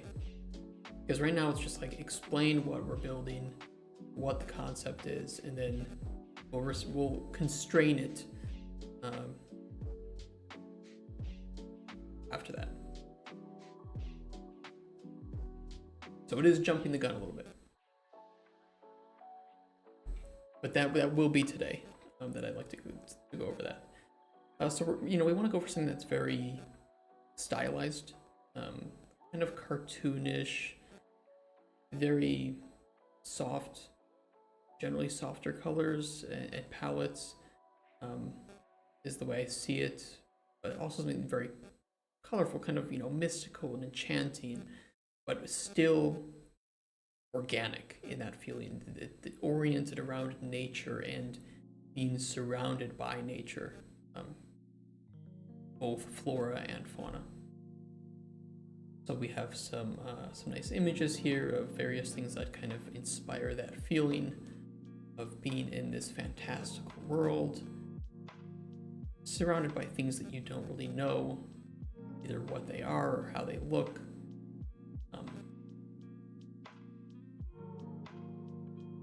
A lot of biomes that aren't natural to our world, but should feel natural to the world that we're in.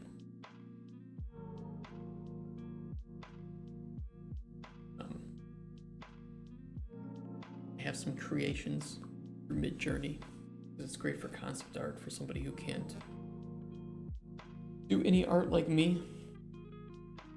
You can just see kind of like the density and the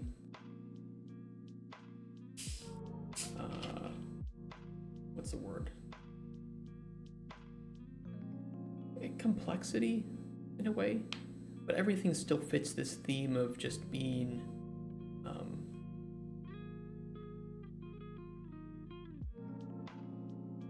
I would say it's pretty similar to kind of how the potion classroom in Harry Potter is set up, right? It's just very not chaotic. It's very busy is what it is. It's not a clean walls, no shelves. It's very much there's things everywhere, things to collect, things to store. Doing things are going on all over the place. There's just bottles and shit everywhere. And that's very much the aesthetic that I enjoy, where if you are an alchemist, if you're an herbalist, you aren't always going to have the most organized or simple environment. There's going to be a lot of different stuff. If we can turn, one mushroom into 5 different sub ingredients, with these different states that it's in, that's going to take up storage space, and it would be really cool if that is visually represented. It doesn't mean, if you have this from a technical perspective, if you have this ingredient shelf, it can still be something that you just go and interact with, but we can display the bottles on there as if showing off what's there. So we can still have that visual representation, but a more simple way to interact with it, and then just pull up a menu where you can add things to your into your inventory. But we can also do it so that you can also go up and add things to your inventory, or remove or add things to these shelves and jars. We have options. Nothing decided yet. And for character, I think something just more stylized, cartoonish or anime inspired character would be really nice. Something that is kind of a blank slate of a character for you to project yourself onto. Don't know about customization yet. That's something we can determine later. As mentioned, we are in just very early conceptual phase. And so we determine what we want to make first, and then we start to fit it into the boundaries of either technical limitations or scope, or what resources do we have access to.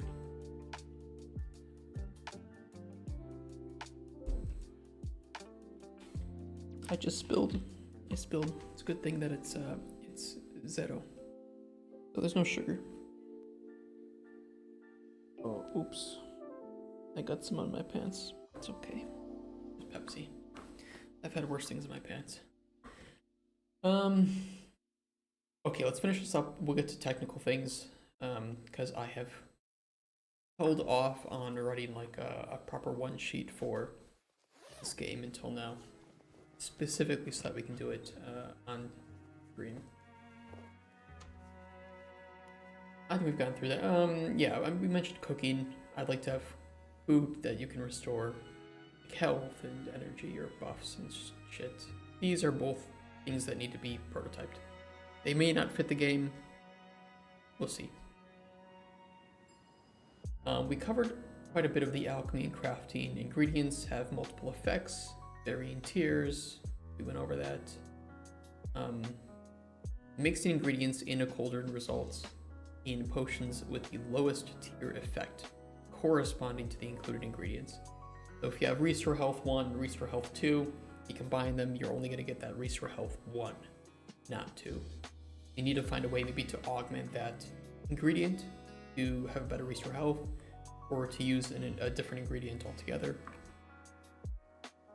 Potions can have multiple positive or negative effects. Again, these are both very similar, or all these are very similar to Elder Scrolls Alchemy in that way. Ingredients can undergo state changes. We talked about, changing what the ingredient is, and flavor profiles. And then changing the ingredient state might have different flavor profiles. I think we went through pretty much all the NPC stuff. So NPCs periodically visit, requesting potions or mixtures relating to their goals. Interacting with characters provides insight into their background or the game's world. I would like it so that if the player is absent, NPCs might leave notes specifying that they'll return at their time. This wouldn't happen for every NPC. Fulfilling or failing the poorly written. Fulfilling or failing to fulfill requests can significantly impact each character's storyline. For instance, failing to save a character's ill daughter may lead to permanent consequences. Successful completion of request rewards the player with gold and or goods.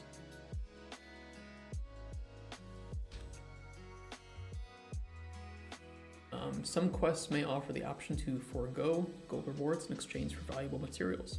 So maybe, that knight that goes to that dungeon, you can say, you don't owe me anything, but if you get some good stuff from there, please bring me back materials to use for potions. And this one, which absolutely needs a lot of work, this point is mainly just progression, gold sync, what are players going to be progressing towards in this game? Apart from the narrative elements, are they going to be expanding their hut, or purchasing better materials, or cauldrons or tools, things like that, or different ways to to make their work more efficient or easier. So that's definitely a big question. All right, cool, we covered that.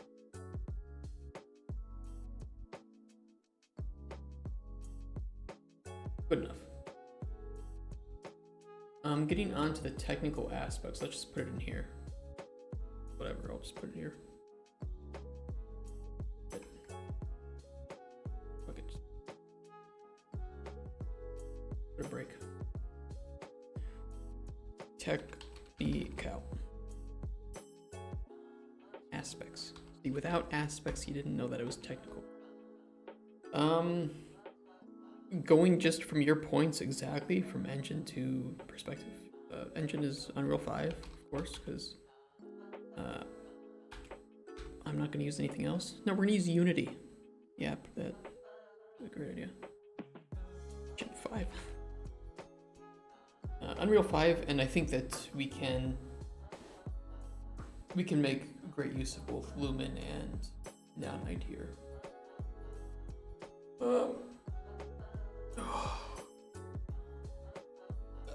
Gotta stretch a bit. Platforms, PC. first, PC first. And that's primarily because I would like to have an early access phase. Probably, let me think. Demo for sure. Demo, vertical slice. Demos are vertical slice.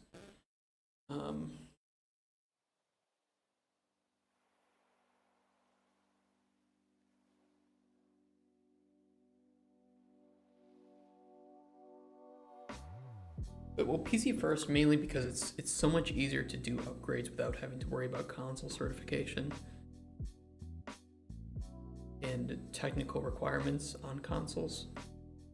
You know, there's so much leeway that can be provided through a PC. That said, I will be designing and implementing the controls for controllers. I just think it's really dumb to not do it that way, especially because I think as a casual game, there are going to be people who want to sit back and relax on their couch or in their chair to play this.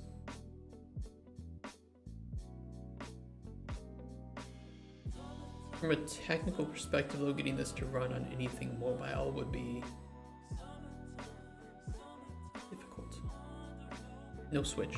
No Switch. Well, Switch port can come after we have the money to pay for a good Switch port. Put it that way. Casuals are gross, yes. I do like my casual game. Hardcore alchemy game. PC first. Consoles later. It's like we can do consoles. I've done consoles, we can do consoles. And if we're developing it with controllers in mind, not controller first necessarily, but with controllers in mind. I don't like saying not controllers first. Just I'm gonna play the game with both. I'm gonna make sure they both feel good. As simple as that. PC first, consoles later. That way I can get critical fixes and changes out on PC without having to deal with fucking certification. And I'm gonna need having some money to get some people on board, at least for like console QA, would be a lot nicer.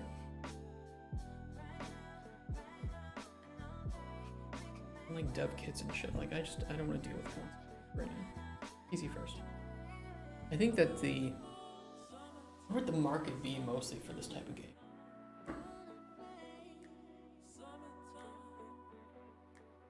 I actually, just on first thought, I think that the market would probably be relatively split. I mean, yeah, I was thinking Switch. I actually do think that there would be a pretty sizable Switch market for this type of game. And if it's stylized, we can get away with bumps in quality.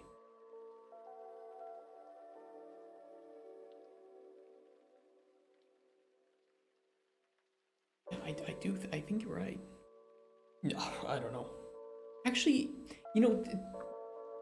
if it's digital only, I think Nanite would benefit Switch. Although I agree, I don't know anything about using Nanite on Switch. Lumina is probably too much. You'd probably have to do baked lighting or minimal dynamic lighting on Switch. Nanite, if it's a digital only game, it could probably work. If you want to do physical releases, I think that the price of a large enough disc, because they charge a fuck ton for those little Switch SD cards. I think it's like, I don't know. It's a lot. I think they charge like 15 or 20 bucks for some of the larger ones. Really dumb. Oh, it's not supported on Switch. It's good to know. Good to know. Yeah, I do think actually that you're right. A good chunk of this market would probably be Switch players or people that want to play it on Switch. In which case, PC first. Can you do cross save on Switch? You guys know if you can?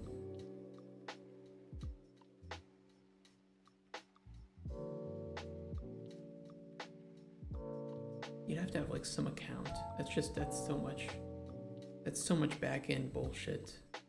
You'd have to have official Microraptor accounts, and it's like,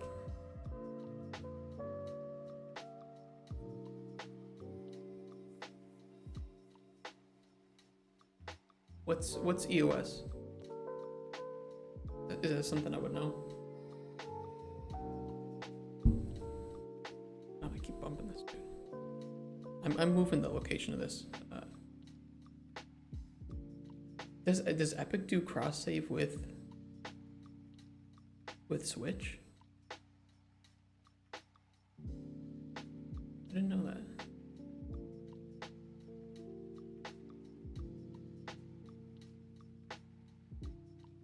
Maybe there's some way. I mean, Steam Deck would be the easy one, right? Because we can just use Steam Cloud.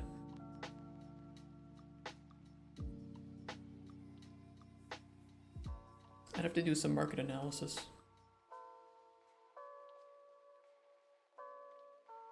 But a good quality Switch port would be really nice, especially if they release a, weren't they gonna release a new Switch or something, like a Switch Pro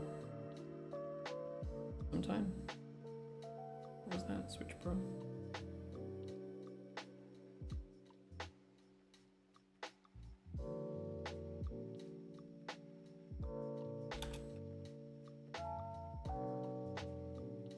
Give you guys some of that swallowing ASMR, I think.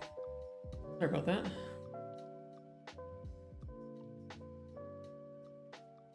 So it's always Polish. What's... Make it something that I can read, please.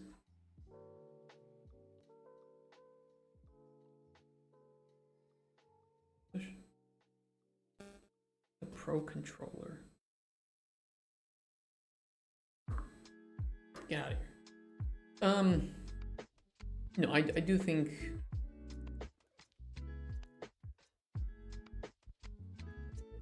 really they do, yeah. Okay. Watch out, Hades. We're gonna take you down.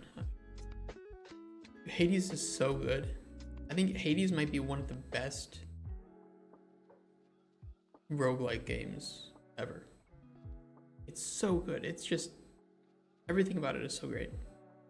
And I love the way that they tie all the narrative stuff into the gameplay. Such a good game. 10 out of 10. Consoles later, Switch port later even. But definitely desired. Another Switch game. Yeah.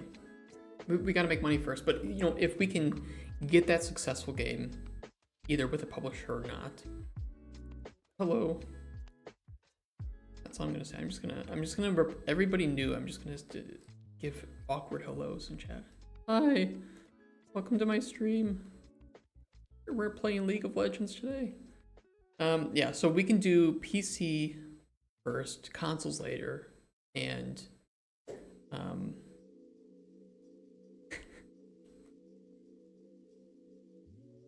I don't think I've played League of Legends in...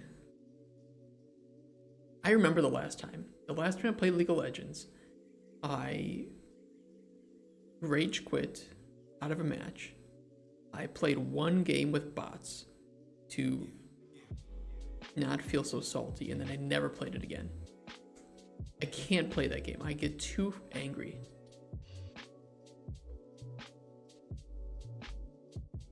It is what it is. Okay, PC first, consoles later. You know, then we can find like a publisher who wants to do. I think it is the core. I think it is. Yeah. Just like oh shit, I don't have it on here. I need to download it on here actually because it's such a great game design tool. Emotion Wheel. It's the really complex one. It's this one, but I need the full. Yeah. Okay. This. Ooh. One of the best game design tools that you can have, in my opinion. It's like any system that you want to make, anything, just what do you want the player to feel like? And this is such a good way to convey to other developers and even to players. Like, this is what I'm going for. You know, I'm going for, you know, I don't know, like isolated, like sad, lonely, isolated. That's, you know, that's one of the core things we want the player to feel during our game is isolated. But then having that positive feeling of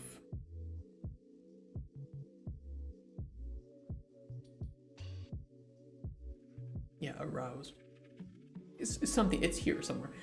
So, you know, I love this, and I do think that League of Legends to some extent is just capitalizing on this entire section of angry. They don't even design for one small thing. They design for this entire goddamn chunk of the pie. And this one too, to some extent, discussed it. And okay, it goes from fearful, because at first you're fearful of how you're going to do in that game. You are then angry and disgusted during the gameplay, and then after the match is done, you are sad. And you are only happy when you quit and play any other game. That's how it is. That's the experience there. What were we talking about? Oh, yeah, technical aspects. Okay, platforms. Target's a good one. Target is a really good one. I have not thought about it. I would say 25 to 40.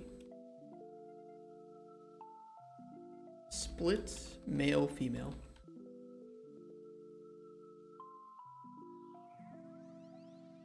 Maybe with a slight, I think more females would end up playing this game.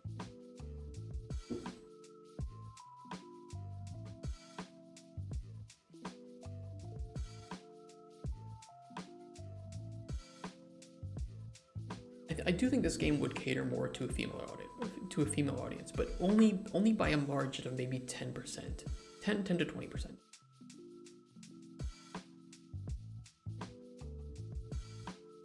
I mean, when we talk about like targets, your olds. When we talk about targets, we often get into something that the American sensitive children would not like, and that's stereotypes. But when it comes to plants, and this is just an assumption, I think that plants in casual games, farming, life sims, this is I wouldn't say overwhelming, but it is a majority female audience. However, the puzzle and alchemy aspects might lean more towards male interests. However, the narrative aspects tend to lean more towards female audience as well. Because women like stories, they like telling stories, they like socializing, and crafting narratives.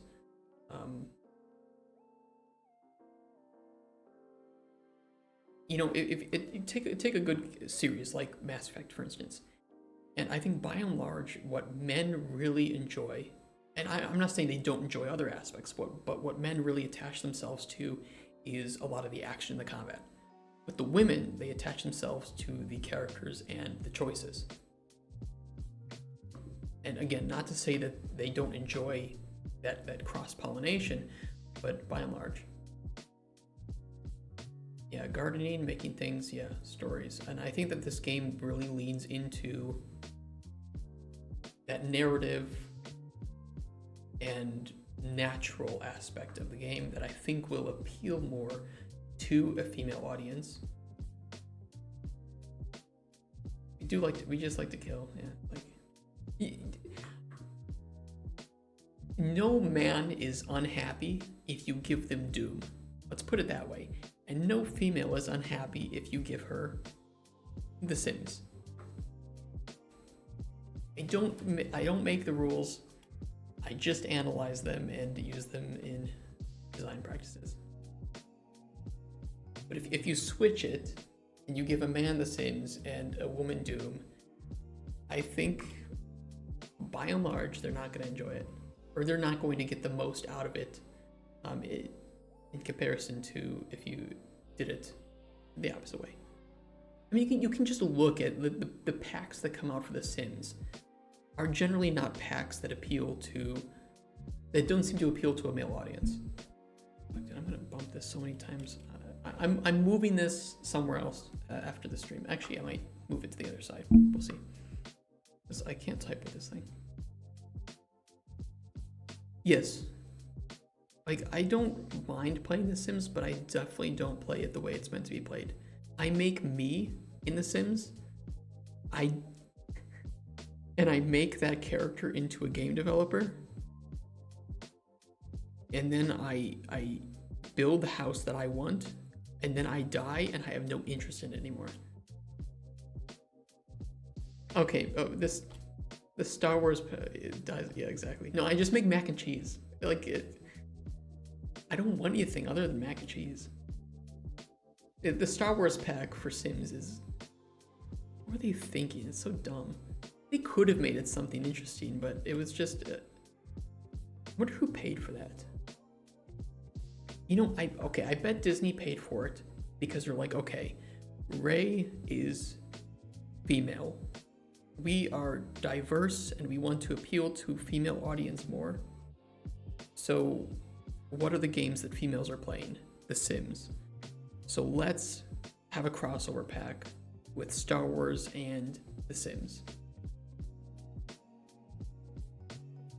And I think it I don't know if they had any way to have made that interesting.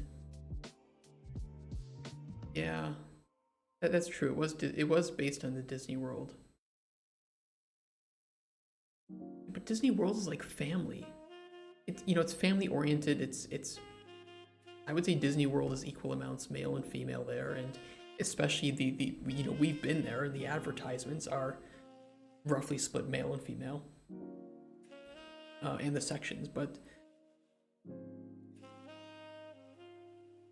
Why are they advertising in The Sims? It's like the dumbest. It's the worst billboard for Disney World is Sims. If they had made Disney World in Minecraft, if they had paid a bunch of experienced builders to make Disney World or the Star Wars area in Minecraft, I think it actually would have succeeded more. I would have downloaded that to see it in person. I think that'd be cool. And it wouldn't even cost that much. It'd probably cost less than developing a Sims pack. Trying to hit a demographic that's not interested in the theme. Yes. I don't know who advised them. It's just so weird.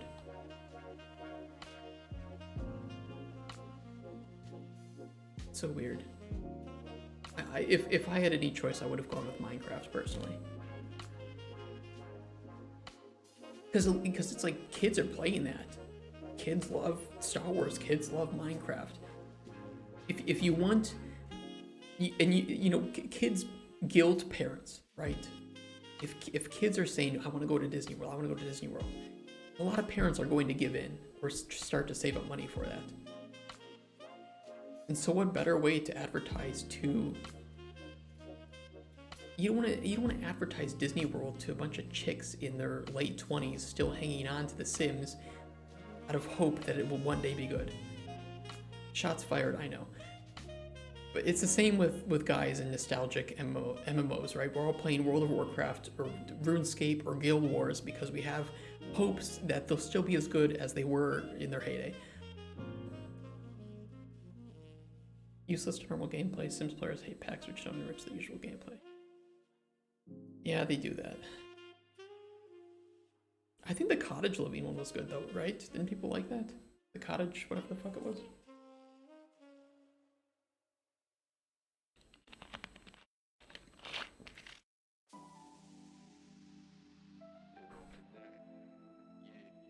I don't know. Okay, Target I would say male, female. I'm gonna say 30-70. I actually think a 30-70 ratio. I mean, that should just be 3 to 7. Do 30%, 70%.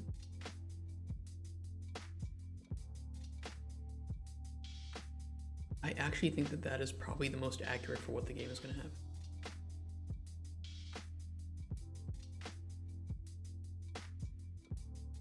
I liked it because it made normal gameplay more interesting. But it was like a whole new, it was a new region and it added animal husbandry. I think chickens, cows, pigs, and horses.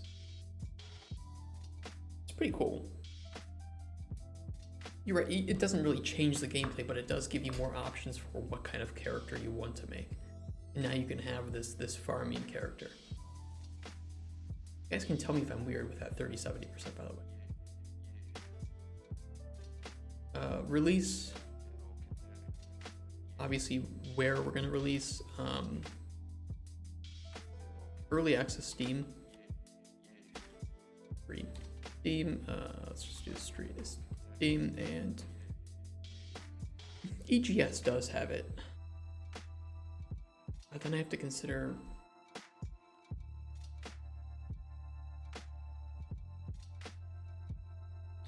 Yeah, I agree.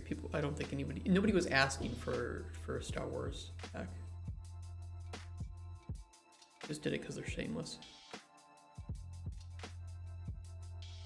If Epic approached me and offered me money to exclusively release on EGS, timed exclusive, it would be really hard to say no. It'd be really hard to say no because they give you money up front. And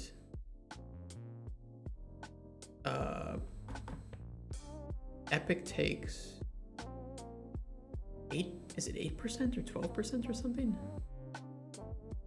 I mean, Steam takes 30%, which I still think is fucking ridiculous. I mean, I know that they have a lot of server upkeep, and generally Steam does a really good job, especially lately, of showing players games that are relevant to them,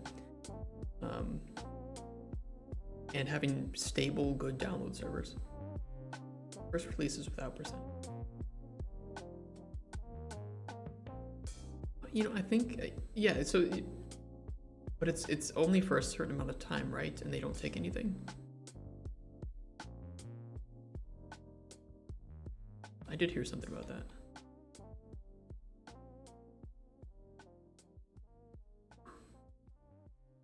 I mean, we have to do. You're right. Yes. Yes. 1 million is the threshold. They don't take anything, and then it's 5% after that. But I thought to sell on the Epic Store. No. Okay, selling a non-Epic, a non-Unreal Engine game is 12%, I believe, on the store. They had a graph. They had a graph somewhere. Selling an Epic game on Steam is 0 to 5%. Selling an Unreal game. You sell on Steam, it's 30%, and then 0 to 5 additional for Unreal licensing. Still less complex than Unity. What a disaster. Early access Steam and EGS. I would probably do exclusivity if they offered it. It's like it's guaranteed money. But if we can get like Epic Mega Grants or something, we don't have to worry about that shit. Early access Steam and EGS. Epic does have early access, right? I think it does.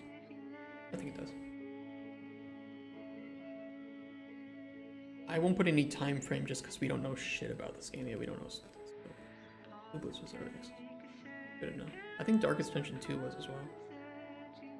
I should ask guys over at Red Hook about that.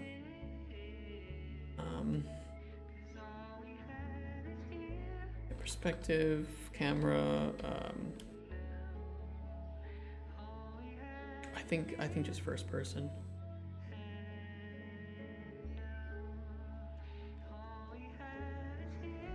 It's gonna be the really weird version of first person though, where I'm just fucking with it. But I think the first it'll be the really weird version where you have weird armor movement and you can see your feet and the weird walking animations that you have. No, I think just first person.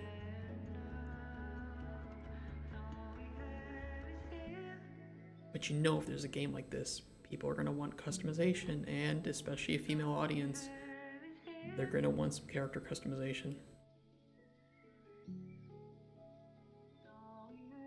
It's one of those systems that you wouldn't think adds much to a game, but really, especially if your market is right, it can add a lot of value to the customers. Even simple stuff, just being able to change between like a few different outfits.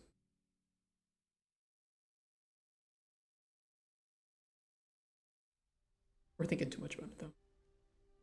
But we're gonna develop first person. I think first person. Yeah, but like, we can do mixed perspective. Like we can have third person and then first person potion making or something, right? Because I think potion making, you want to be out there first person. However, I also feel like talking to customers would be great in first person.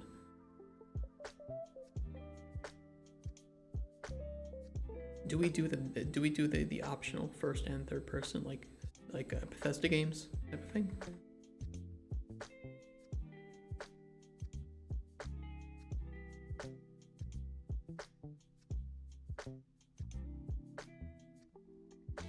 God, it's a lot to think about.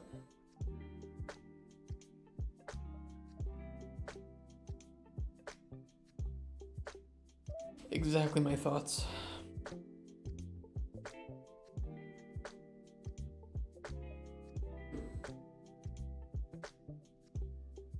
Here's what I think. I think that the important aspects of the game are going to be better in first person. Make the game first person. And you can always, if there's money in people later on who want it and can do it, we'll just make it a free update down the line. You know, first person.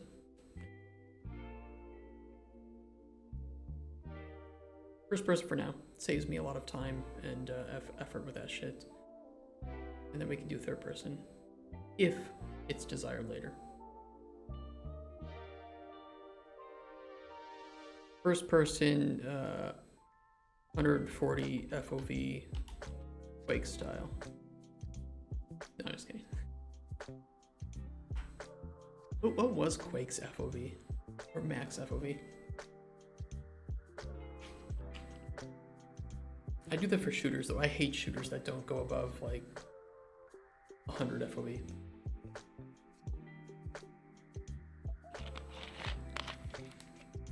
I usually play shooters at like 110 to 120 FOV.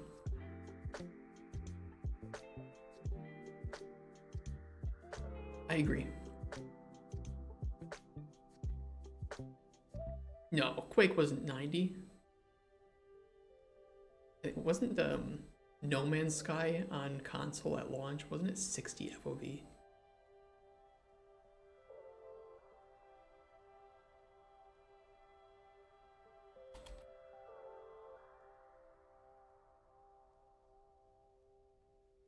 On console, it was so terrible.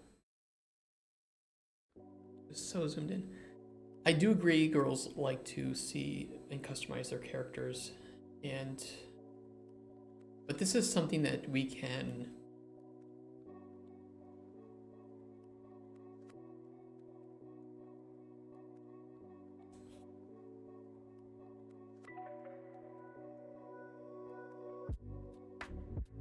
because it's not, we can't just have like customize your avatar, but then you never see your avatar, right? You never see your alchemist.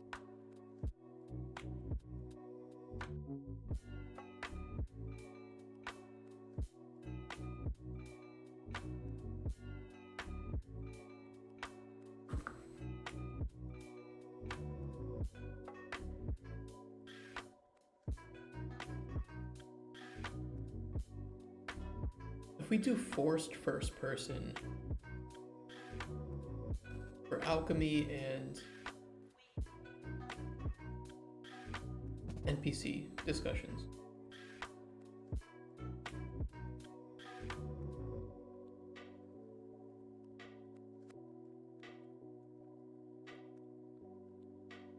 Big decision. You wouldn't think it's a big decision, but it is a big decision.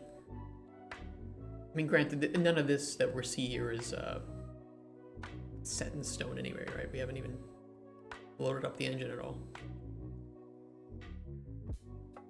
You know, I was thinking that, but I would think that speaking with NPCs, it would be, you know, if you're at like a counter, an alchemy counter, and you're talking with an NPC, I would think that would be best in first person. You know, you can see them up close. You can see their reactions and their movements. Just being able to motion capture things is, you can actually do it on a pretty decent budget setup. It mostly just requires space, but for a few $100s you can get a kind of a budget setup going for motion capture. And facial capture is getting more available to the layman, especially with Unreal implementation of metahumans. I think metahumans are animated too, right?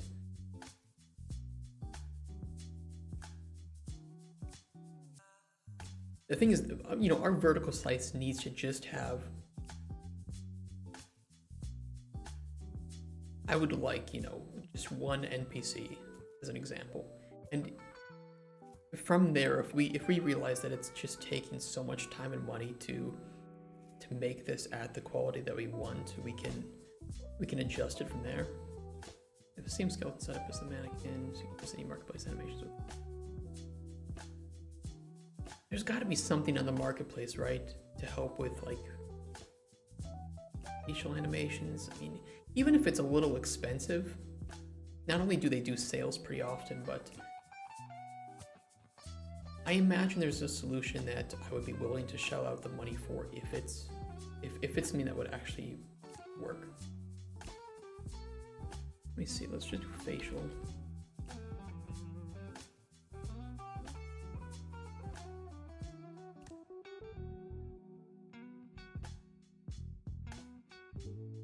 You're right that they do that.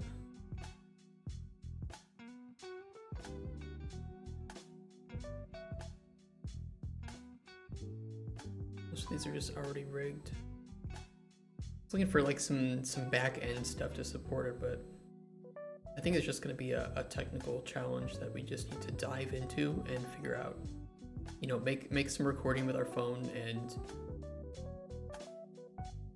you know, prototype can be shitty quality. It just needs to convey the right desire. Vertical slice, of course, we will have to actually shell out that money and put the effort into it. But we're nowhere near starting vertical slice, and we haven't even started prototyping yet. So one thing at a time. This is not a game that I have any specific time frame for completing, which might be scary to say or to hear if you are an investor or publisher, but really I just want to do it correctly. I want to do it right. I want to take my time with it. Once we make that vertical slice, the sky's the limit, right? If we can make the vertical slice, take our time with it, build it properly, we can do a lot with that. We can get a nice big grant, we can get Kickstarter or whatever funding, we can find a publisher that's willing to build it at that same quality and expand out. Go to early access with the demo and just start developing from there. We have options with a good vertical slice. We make a good vertical slice by making good prototypes. We make good prototypes by putting the time and effort into actually doing pre-production correctly.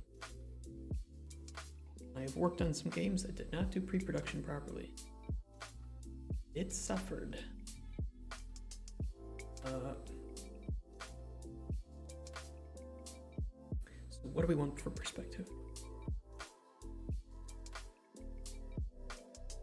I think mixed, and this is definitely going to need some documentation to actually describe the uses, but mixed first person and third person.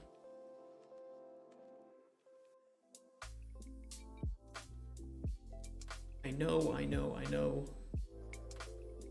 how it sounds, but the vast archive that Unreal offers for different animations, I think we can get something. I mean, really, what do we need for like the open world? We need picking up, walking, running, jumping, throwing. These are all things that are either the default mannequin has or some asset pack has as well. And for first person, it's a lot of F's. These things we can either solve by not showing hands at all. I'm not showing, like, not having any animations and just doing some magic and shit, or especially for faces, like you said, we can either just record some shit for prototype. It doesn't have to look great, and if we need to contract somebody for a few days or a week to clean up animations, we'll do it. We'll afford it. We'll figure it out. And I think for art, I always have a problem describing the art style. Because, like, stylized can mean anything, but I think stylized, Ghibli-esque,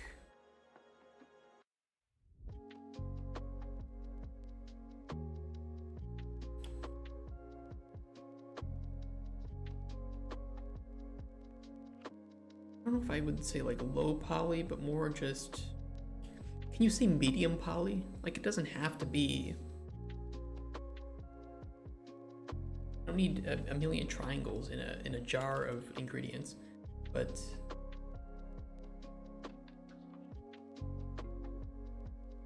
I don't want low poly either. Like, I don't want this to look like some kit bashed mobile game, you know? I think a good example, and I keep bumping my mic. If when I bump my mic, can you guys, cartoonish would be good. Cartoonish, like Ghibli-esque and like anime cartoonish is like, it's great. Yeah, by the way, seriously, if when I bump it and you guys hear that, let me know. I obviously have a shock mount on it, so it shouldn't be too bad, but you guys tell me. I've got a library of some shit that I think actually fits kind of my desired style. As with any good Unreal developer, I have way too much stuff in a library. It's terrible to look around. It was like fantasy. I like a fantasy or stylized. I'm pretty sure I got. They need a better way. They need like a custom organization or something.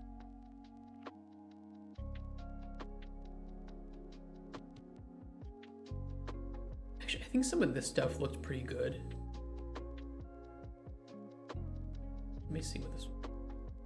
Working on 5.0 as well. Yeah, you know what? This could be used for prototype.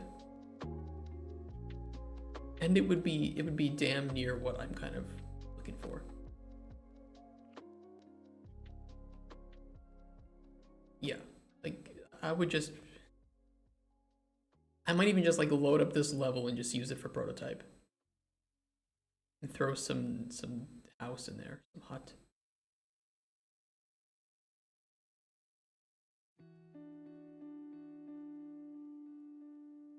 Yeah. So however we want to describe this style, which I think like stylized, cartoonish,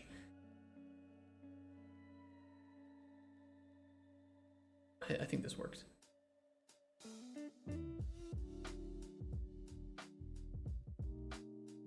Polyart. I know Polyart Studio.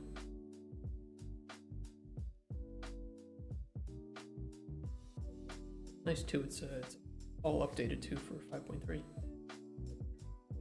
I have like a lot of nice asset packs that are just not updated, and it's annoying.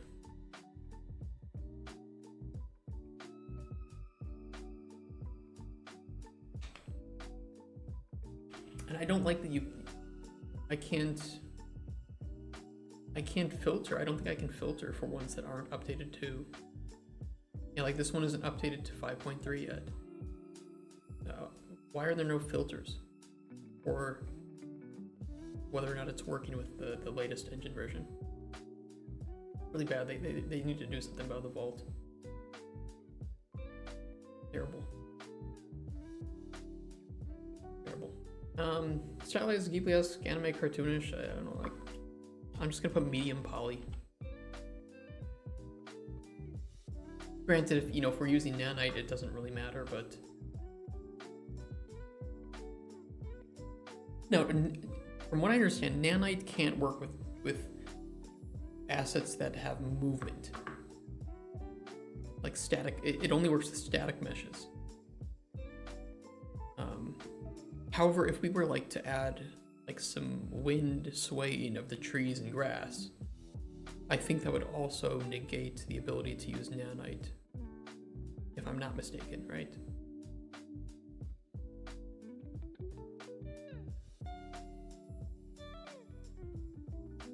Well, what does WPO stand for?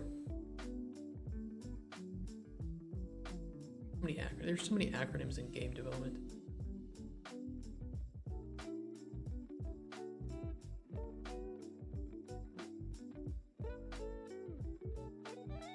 This was their procedural. Oh, okay. Thank you. Thank you, that's good. I would like to learn how to use this. Their procedural tool. Okay. It's really good to know. So we can then use, I guess medium poly is more just if we want to stylize the world in some way, right? So that the players see those edges, which might be the case. It will especially help with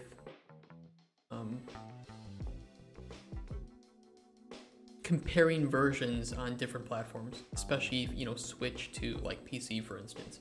It won't be as much of a downgrade if we keep art within kind of. I don't know, Ghibli uses a lot of like I like Ghibli-esque. They do use a lot of like soft edges and stuff, right? Very low. I'm pretty sure they use a lot of soft edges.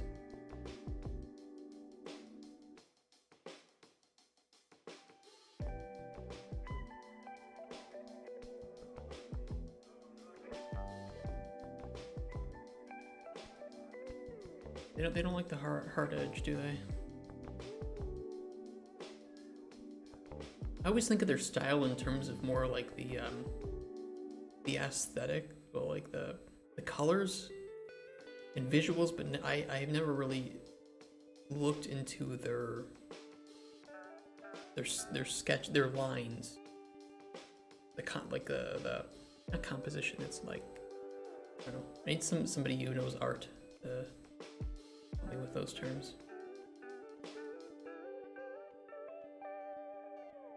Yeah, Ni no Kuni would work. I've still been meaning to get that on like my Switch.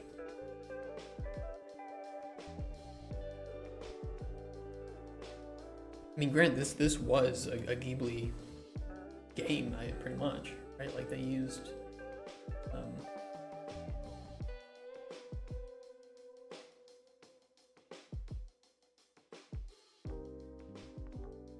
yeah, they worked with Studio Ghibli on this.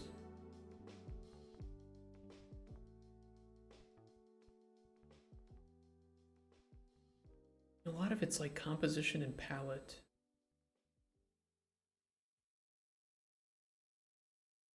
They use hard edges stuff.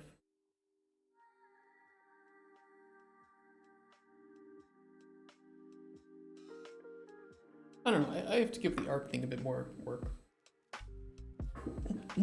Yeah, you're right. It does look better. You know what game I really like? I was looking at like,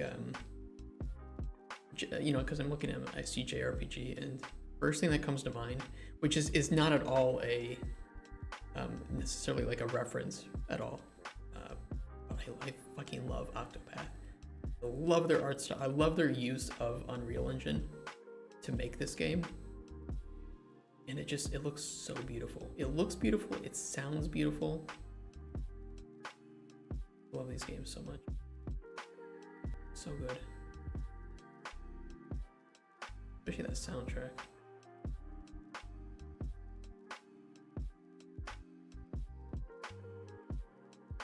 If anyone likes like JRPGs and turn-based strategy, play Octopath. Or at the very least, listen to the soundtrack if you like game music. You know, Kuni too. Let's look it up. You know, cool. They need to make a third one. No spoilers, because I haven't played these, and I'd like to, but I don't know how it ended. If it's like, oh yeah, they did real-time combat, isn't it? In this one, or am I wrong? Was it real-time in the first one too?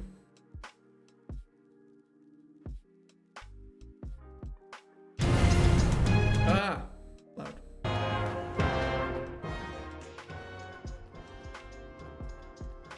Yeah, that looks nice. I play these in Japanese. Yeah, it looks nice.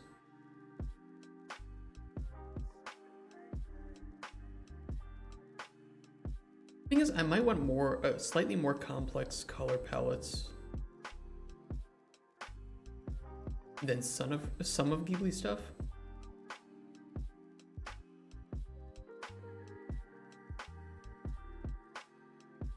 Or at least compared to this, because it's very much like, you know, at most there are 2 colors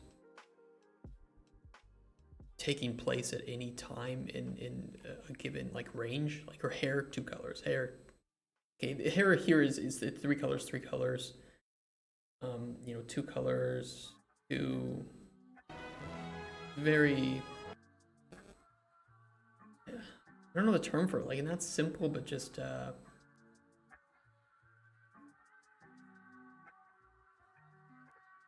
it's almost like monochromatic, but I don't know the terms. I'm sure somebody will know that better than me. I'm not an artistic person. And I think that other studios with slightly more complex palette mixing, again, I have no idea the official terms for this. Like Vinland Saga or something. Vinland Saga does a really good job with its palettes and colorings. Spoilers also for people who, you know, it's obviously, it's still anime, but you have more colors going on in given areas. So it's still cartoonish and like anime, but more complex. There are more colors in a given part of a human's body or part of their clothing, is the way that I'll put it. It's also less clean, and I think Ghibli is very clean. Maybe that's the way to put it. Like, you know, Spirited Away is a classic one. There's usually not much. Depends on character design, I guess. Some characters have that and some don't, but overall it's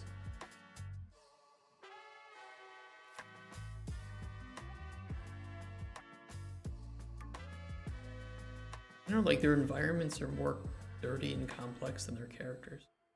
There's a live on stage Spirited Away. I'm not surprised by that. It'd be kind of cool. I'd see that. Yeah, see, like the character, but that's just because there's movement, right? And the animation, you want to keep colors generally simpler for movement. It's easier to track and easier to animate.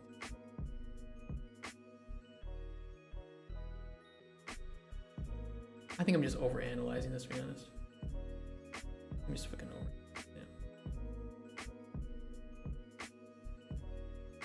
Yeah. What are we on to?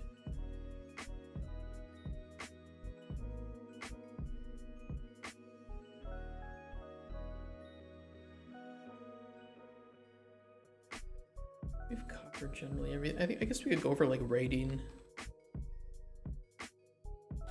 You know, our target rating I think would be. Well, it's tough because if I want to explore.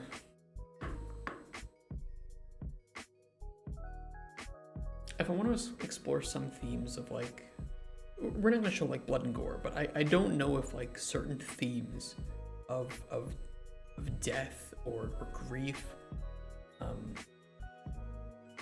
or certain plots, like maybe there is some weird shady guy who wants to buy poison from you and you learn later that it was to kill some noble or something. I don't know if certain themes like that, even though it's not shown on screen, it's just implied through the narrative, would push the rating from E to teen, or from Peggy 3 to Peggy, what is it, Peggy 10? What are the Peggy ratings?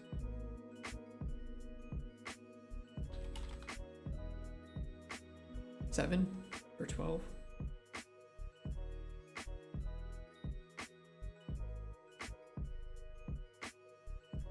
Frightening. I might do some things that are frightening. There might be some violence. You know, like non-realistic violence. You know, like if you're fighting monsters, maybe. Slightly more graphic nature. No, we don't need that.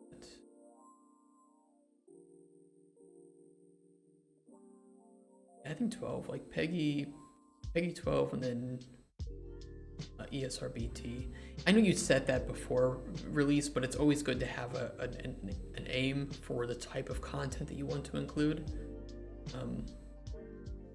That's just more for like design and for publishers to know what that you're aiming for this target, but also aiming for this rating. Oh, so yeah, like Peggy 12 is, and then ESRB T. I think that's a pretty fair rating, especially because the target is a bit older. And that's mainly just because I think that the pacing and the narrative of the game is something that can only be appreciated by more mature audience. Whereas kids might just want to run around and explore shit. That's just my feelings on it.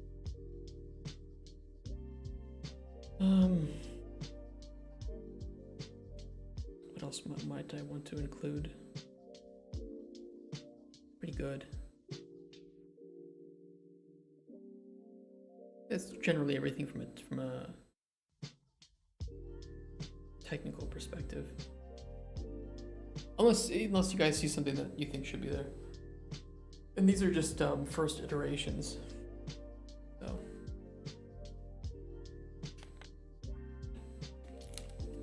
it changes.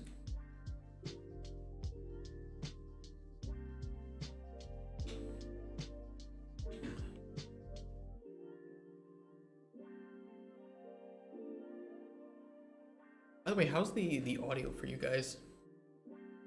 You know, the audio, the music should be like audible, but very, very minor. Because I can adjust it for myself, but I can also adjust it for you guys, the viewer end.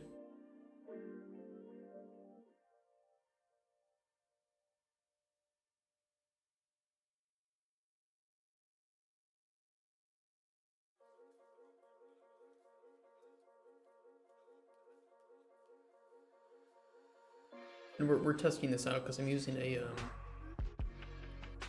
like a chill hop royalty free kind of thing, and they say as long as you give credit to their service,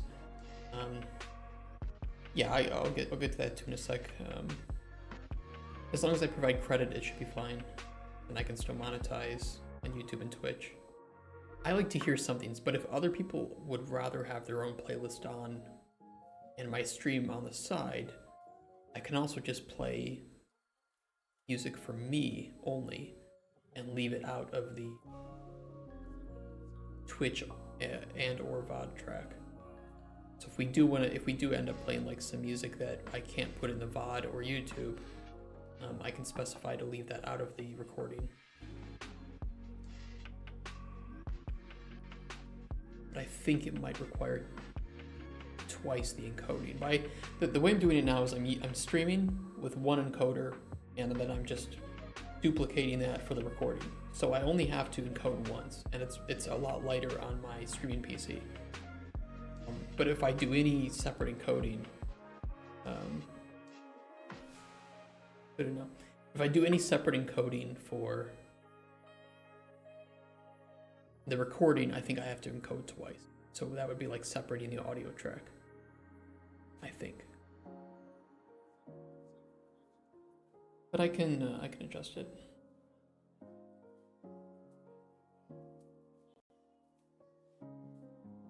It's a bit high. Okay, we'll bump it down. It was at like negative 9 decibels. It's at negative 13 for the stream.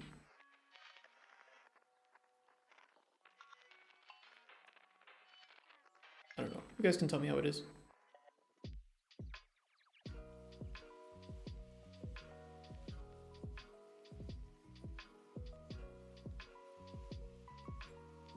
Wait, you got my package, Agnes?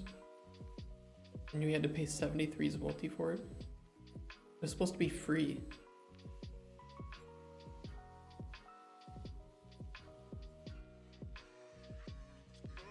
Well, it's a good thing we're planning to sell it, because holy shit, that upsets me.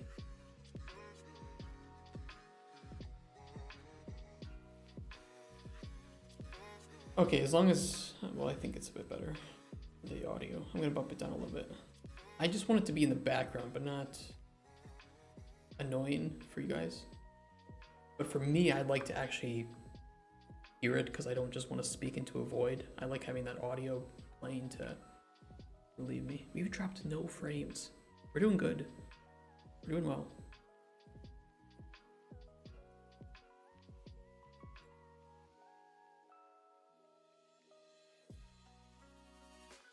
Honestly, we probably should have just refused the, by the way, how's the audio now?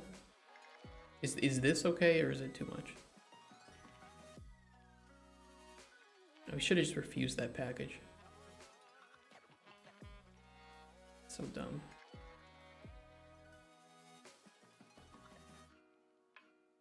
Okay, give me a sec. I'm gonna,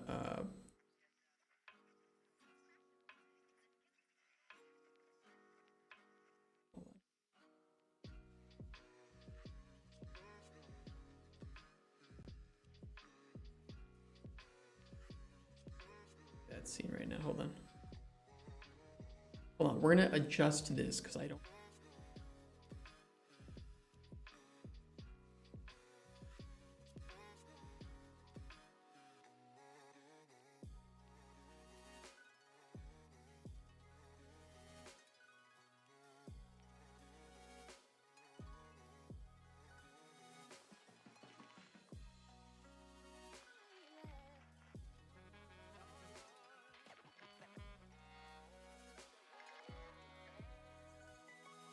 Oh, sorry, you guys couldn't hear me.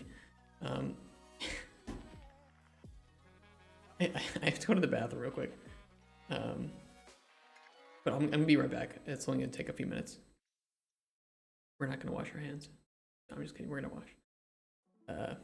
And then we'll wrap this up. But I just had to make a BRB scene because I didn't have one yet. I have a starting soon scene, but no BRB scene. So let me go do that real quick. I don't know. We'll just have some closing thoughts, some closing discussion. What you guys think of the game and the idea. Then we'll be done for the day. Nice and easy day. Okay, give me like 5 minutes.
By the way, thank you guys for watching all this. Thank you for being here and helping me. And also, if you aren't following, please, please, please give me a follow. I will do anything that you want for free if you follow. I'm just an open book, so just use me in any way you want. Call me whatever you want. No, but seriously, please give me a follow because it'll help me grow the channel, and you know, growing that means we can grow the company and we can afford to do the things that we want to do. Make this game. It's a pretty big scope, not gonna lie, but it is to me. I think it's a very tantalizing opportunity and game. So if you want to see it get made and you want to see get made to the quality that I am hoping to make it at, please give us a follow, and or if you're watching on YouTube, like and subscribe and hit the notification bell. You don't have to do that part. You don't have to hit the notification bell. I don't think that it does anything for YouTube analytics. And it's just annoying, like who wants all those stupid notifications on their phone anyway? But the liking and subscribing does matter. But screw the notification bell. I won't ever tell you to do the notification bell. I don't do that. Yeah, so let's just relax for the last like 30 minutes because I gotta do a little bit of non-game dev stuff after the stream to finish out the day. And I've been talking a lot all day. This is a very talk-heavy day. And we can just relax. Do you want to do some marbles? Do we want to do? I don't have to pay anything for marbles, right? At Steam. Get Steam. Oh, I have Steam open. We can do marbles. We can also just hang out and like, you know, part of my content. I do want to do some game dev video reactions. So if there's anything that we want to watch together, and I can just provide my terrible takes on it, you guys can tell me how wrong I am. Let's go for it. Let's learn something new.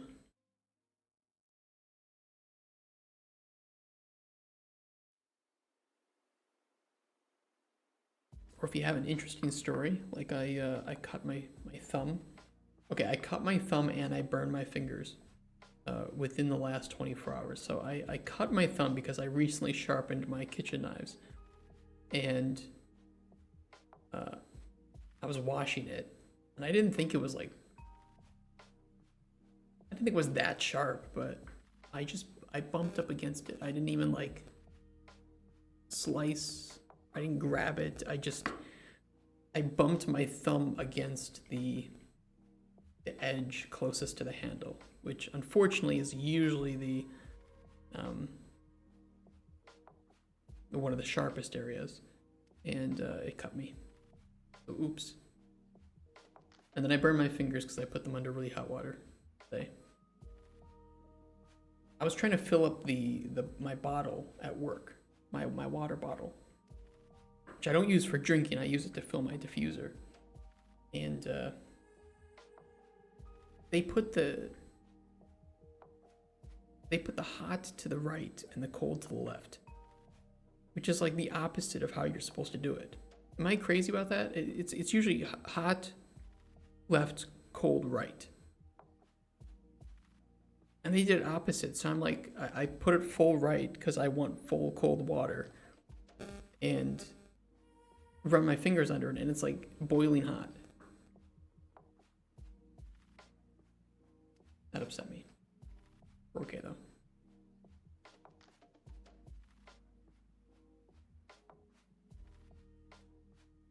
Got hot on the right.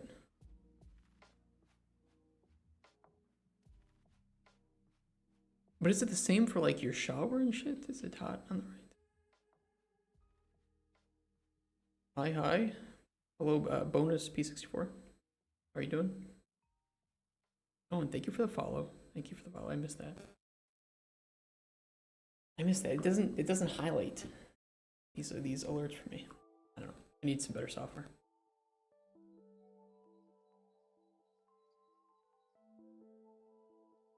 Let's save this document. I don't know as browse. Get a new desktop folder, or we're just gonna call documents right now. I don't care. I don't care enough to do it. Save it. Go.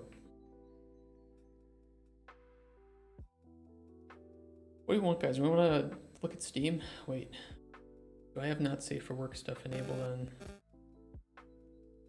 Well, I gotta check. Where can I check that? Today.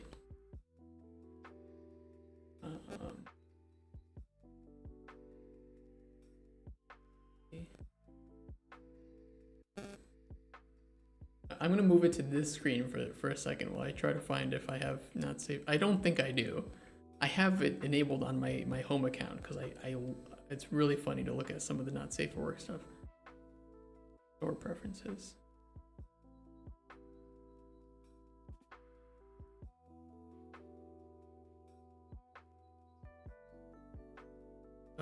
No, it's turned off. Yeah. Okay, we should be good. I have to check. What's coming out recently? What has come out recently? Endless Dungeon. A bit lower than I would have thought. I like the first one, Dungeon of the Endless. And I like the Endless series. Airport's some another bullshit thing from Playway, I bet, right? Oh no, it's not from Playway. Should have known because it doesn't say simulator. I mean, I know Iceberg Interactive. I'm not gonna click. Exer key. You know, this is actually somewhat similar to a game idea I had. We have the hex-based gameplay, but with cards. World of Horror, another game to ruin your eyesight with. You know, I like it from an aesthetic point of view, like the black and white. But at the same time, it's just gonna be really hard to like look at. It's too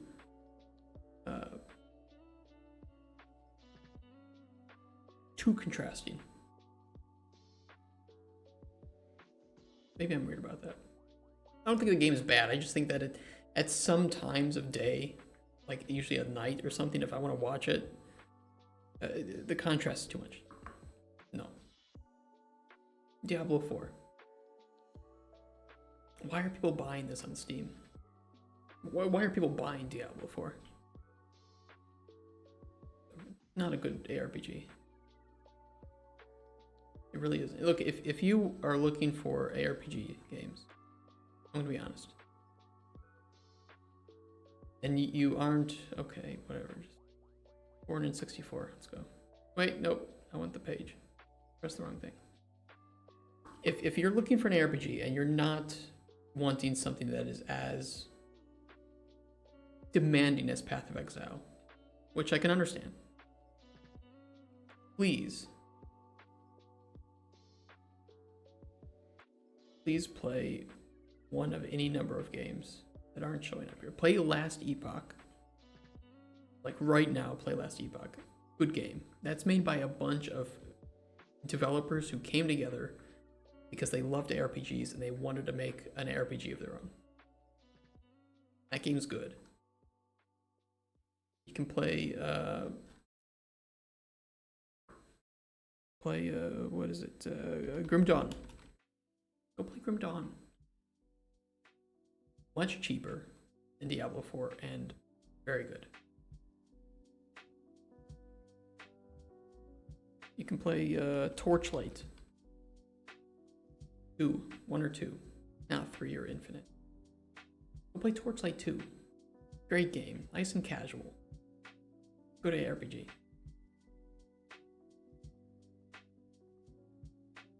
Don't play Diablo 4. Do yourself a favor. Don't buy a Blizzard game. The official Microraptor stance is don't do it.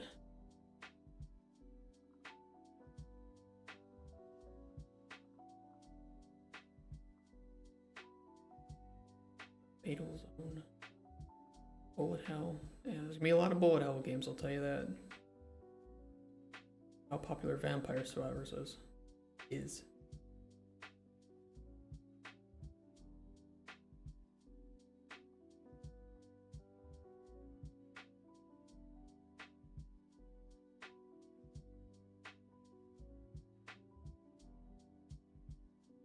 Another Cattails game. You can have your life sim with cats. Might appeal to some of you out there. Look, you can farm as a cat. I think you can get into relationships with this game and have children. You can have kittens, I think. What a game.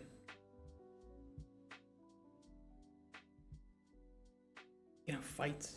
You can fight with other cats.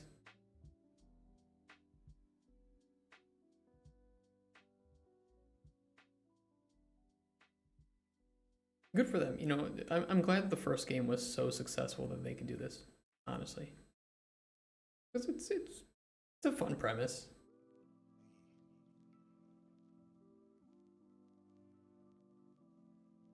Fun premise. Stalker 2, yeah, that'd be nice eventually. You know, people were talking about like a downgrade with this. I don't really see it. Like, okay, maybe they had to lower some of the resolutions of shit, but I still think the game looks really good. And I think if you go on their YouTube and stuff and you look at their trailer, it probably has a lot of, wait, do I have YouTube dislike extension? The one, this is the one. Oh, Opera. And okay, we're good. Stalker 2. I think it was this one. Doesn't show dislike. Wait, do I have to restart? Oh. Start it. Yeah, it's got all these fucking dislikes. And honestly, I just don't really get it. I don't think it looks bad.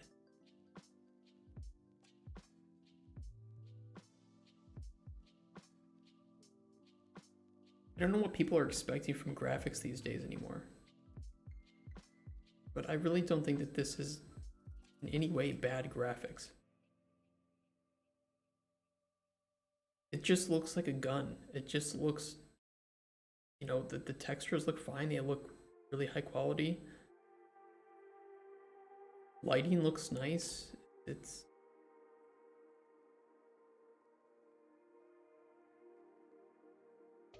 don't get it. I don't get why there's so many people that dislike the graphics of this. God, I love Stalker gameplay so much. I'm a big fan of the Stalker series. I don't see it. It's like the resolution, the details, it's all here. I mean, we can't really tell much about like AI in this at the moment, but I don't know. Animations look nice.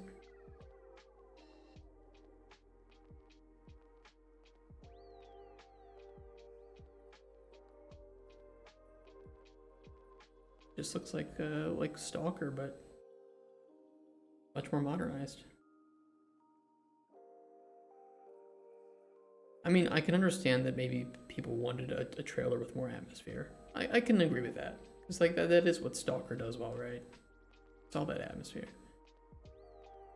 We should probably change our, hold on, let me go back to do shit. I'm gonna change from to just chatting, hold on. Edit info. Category. Just chat. I gotta get better at doing this stuff.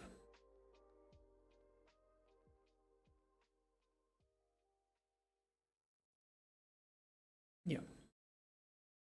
We're good.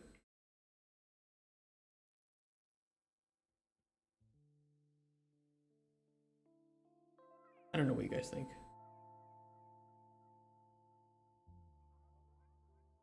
You guys got any games you're excited for this year? Most of the big games this year have already come out, I think. I don't know, game releases 2023. What else do we have coming up? It's gotta be something within the last couple months here. City Skylines 2, yeah. Yeah, I saw a little bit of gameplay of that so far. That's coming out 4 days. Hope that's good.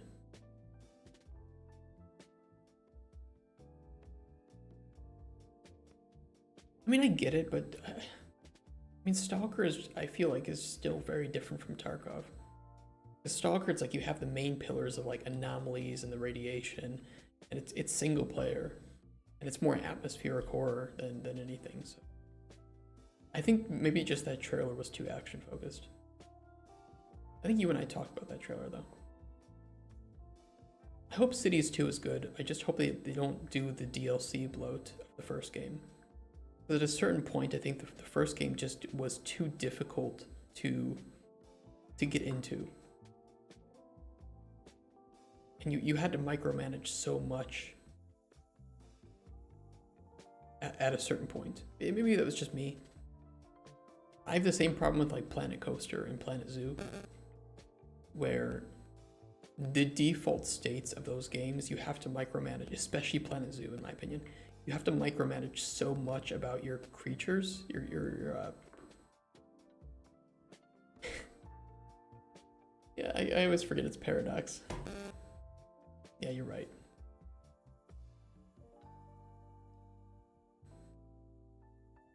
Game balance.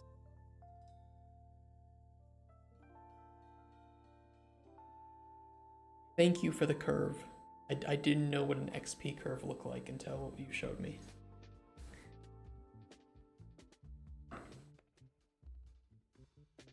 Such a weird graph to put here. XP requirements for milestones increase exponentially. Great, exponential XP. Revolutionary.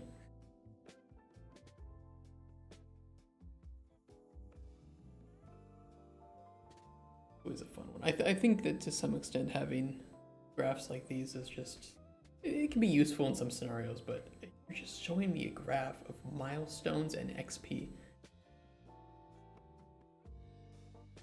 And it looks like it increases exponentially and then it goes into becoming linear. Like, okay.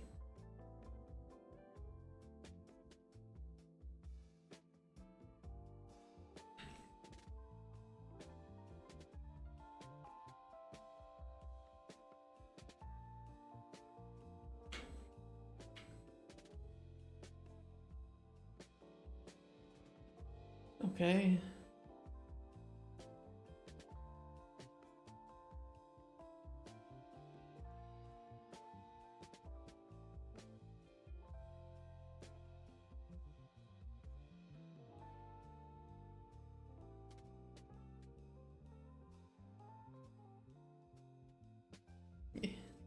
I do like that. I was gonna say the same thing, that I was actually curious how they set up the script for that. I do like that. I do a lot of checks like that too in my own spreadsheets. I've had some designers ask me why I do that. It's like, or why I have a master spreadsheet. Trust me, once you have, especially in a game like Cities, which I don't think I've ever designed something with as much data as probably exists in City Skylines 2. Having those checks and having a really clean master spreadsheet is just so crucial for balance.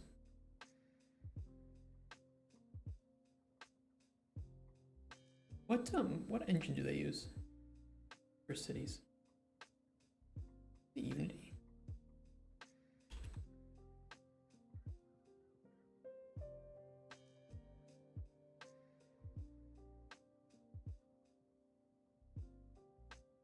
Yeah, it is Unity. I don't know if the second one's Unity as well. If your Excel file doesn't open for 10 minutes and has more than 100 megabytes, what are you even doing? I agree. And if your Excel file doesn't immediately prompt the user, or if it doesn't auto lock the user out from using it because it has so many scripts that like even Microsoft is like, this might be a security issue, I don't think you're doing it right either. For me at least, I think my spreadsheets are only as good as the scripts that I use, because I have them export directly to Unreal. It saves me a whole bunch of time. A little bit of work to get each sheet up and running, but once I do, I don't have to touch the in-game or the in-editor editor for data tables. It's so bad working in engine with data tables. The issue is when you get to like nested structures, that can get a bit.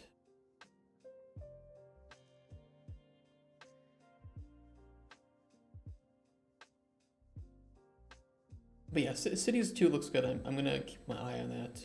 I might play it.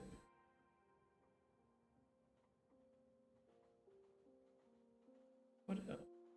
I played the Manor Lords. I think Manor Lords has the capability of being very good. I played that on Next Fest, like 2 Next Fests back or something. It's promising. It's promising, but it could go one of 2 ways. Frostpunk 2, we'll see. Hope it's good.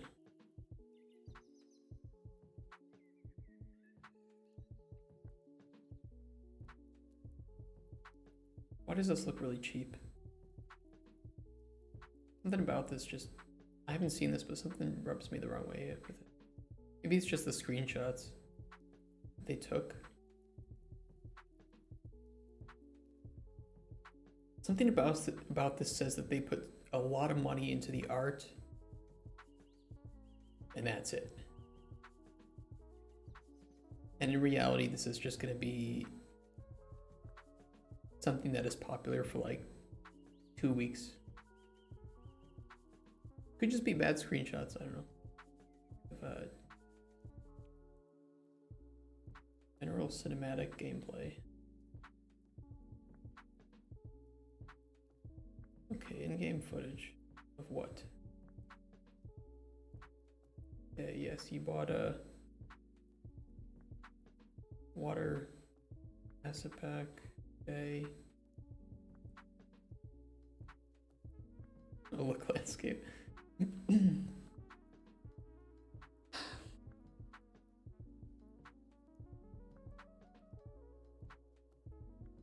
Okay, you have bit bashing, like Valheim and Rust inspired. Of animals straight out of No Man's Sky.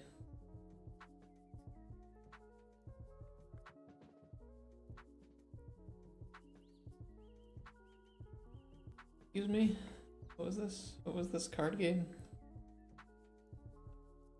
This? You need to play a biome and major card. What is this, magic? What does this mean? Realm difficulty, a portal? Okay. So you can like craft portals to realm. I mean, okay, that's pretty cool. Yeah, see, that's what I'm thinking too. Procedurally generating worlds based on cards. Like, okay.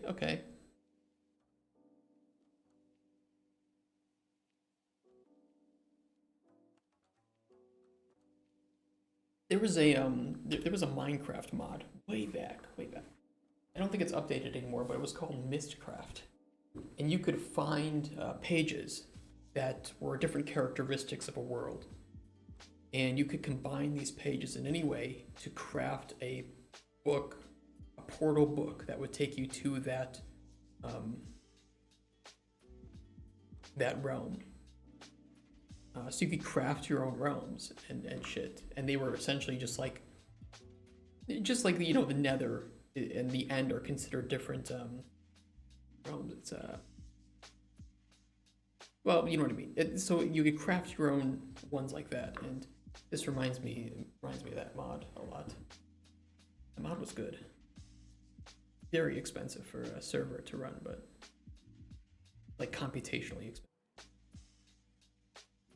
Okay, it's like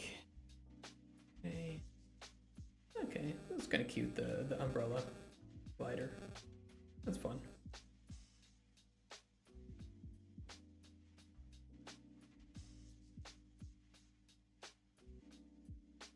You know,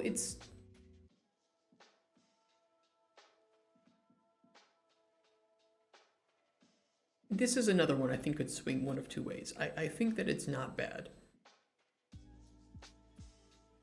but I think that it's going to set a lot of I think that it sets expectations very high to the average viewer seeing that doesn't know where corners have been cut.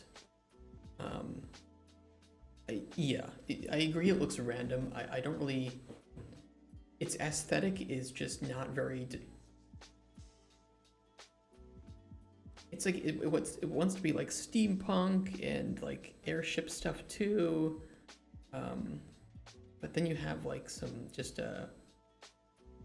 even like stuff that looks like Slavic mythology and origin and technology, and this almost looks more Eastern. Well, it's definitely like some mix of Eastern back to like Slavic mythology, or what are the nature worshippers? The not druids, but can't think of the word. It's right on the tip of my tongue. You have like medieval Western European stuff here, and yeah, you're right.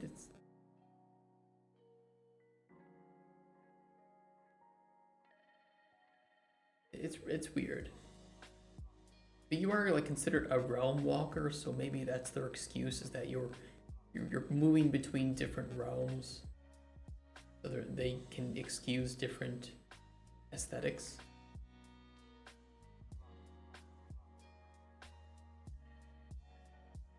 I think it could go one or two ways.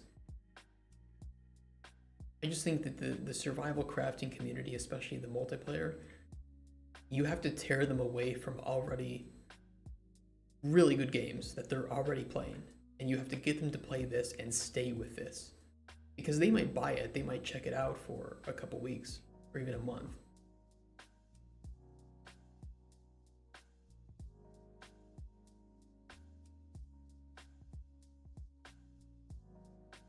Yeah, it's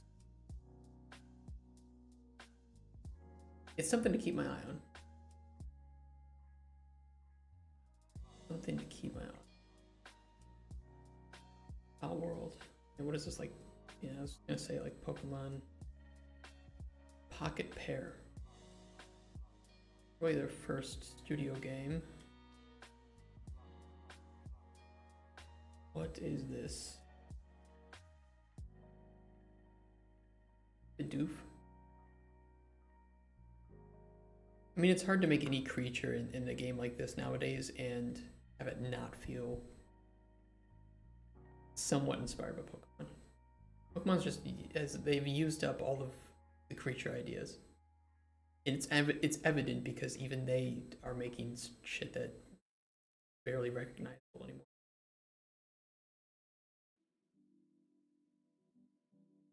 Really? Shameless.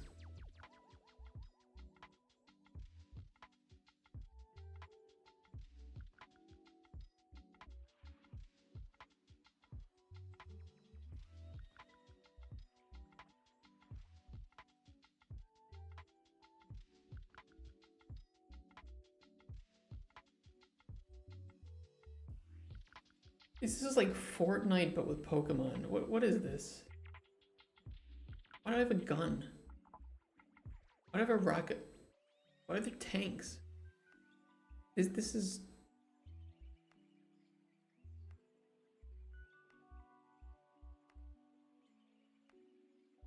Please let there be a gameplay trailer. Cinematic. Yeah, I don't know why it says creature collector, and I literally have a machine gun.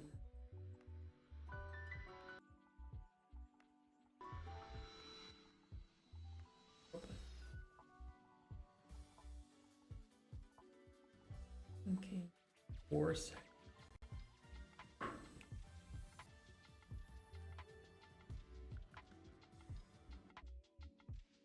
Okay. Hold on. Hold on.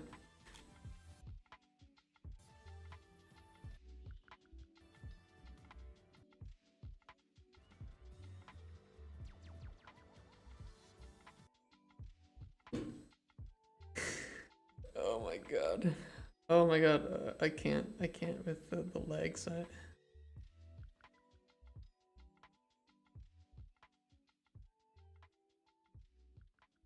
This is the weirdest character creation.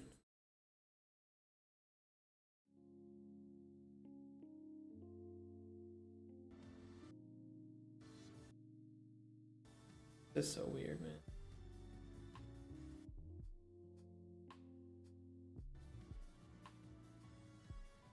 I keep trying to mute it. It keeps playing its goddamn sound.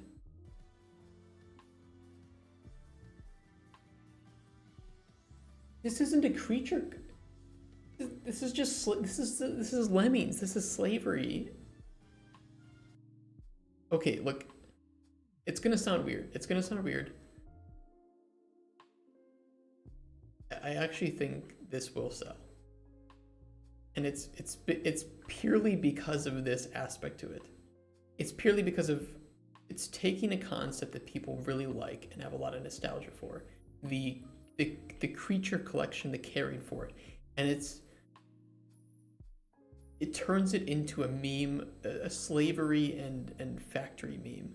You can take your cute animals and work them to the bone to make you more weapons of war.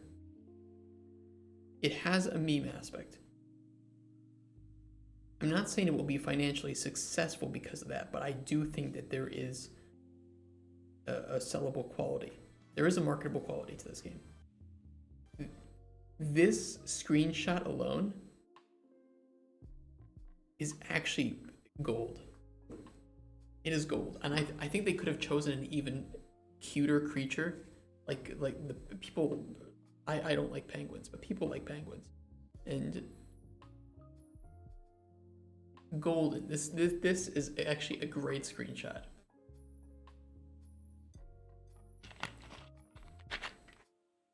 They do look depressed. They look like they're crying. They're forcing them to make you weapons of war so that you can go commit genocide. Where was that one? Where was the one of them raining hell from the sky?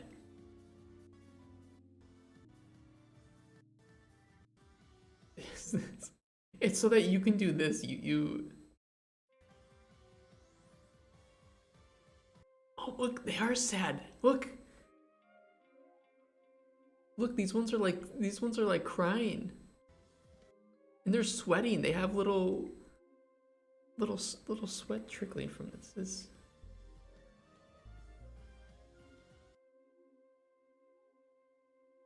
I take the negative things I said back. They actually know what game they want to make. They're going for the meme aspect to it. This will probably be financially successful. Not saying anything about the quality of the game, but from what they're trying to make, this might work. It's ridiculous. It's ridiculous and it's funny, and because of that, if they capitalize on that, they will probably succeed.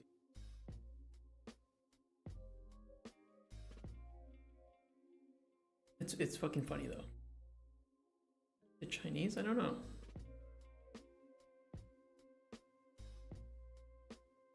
It might be. It might be. Developers. Let's look them up.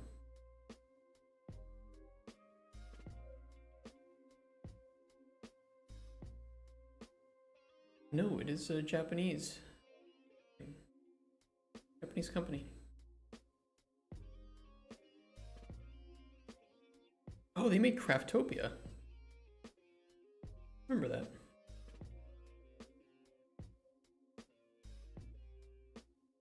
Yeah, that was just all right. And they made enough money on Craftopia to do that? Guess so. Okay, that makes a bit more sense.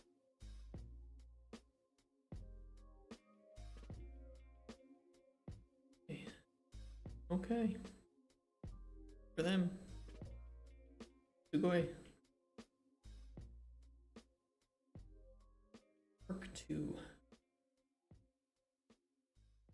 Are there enough people still playing Arc to care about Arc 2? It probably is, right?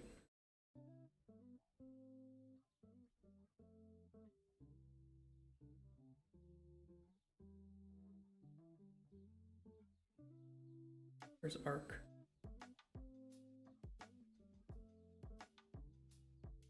Okay, yeah, there are definitely enough people still playing Arc. Remember that one guy on YouTube that had such a... What was his name?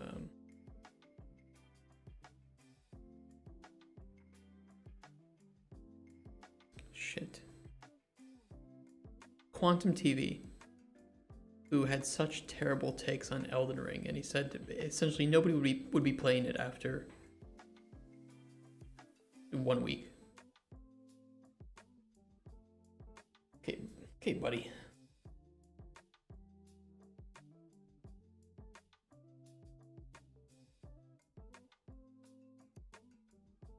Baldur's Gate 3 still going strong.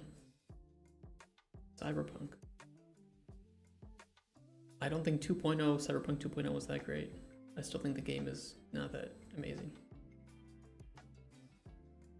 I know I'm hard to please. I think it's a poor man's imitation at GTA gameplay. Stunning city, great visuals.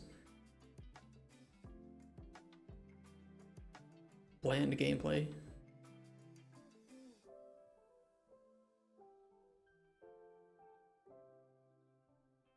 Oh, unrecords the body cam. Yeah, that realistic body cam. I think this is a good tech demo. I just think it's very niche. I think a lot of people are going to get it, especially content creators, because they can afford it. And I think it's going to look good on it's going to look really good on to watch on streams.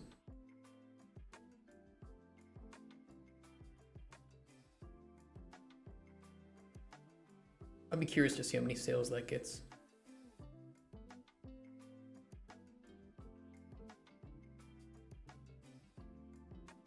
Visually, though, this game is really interesting.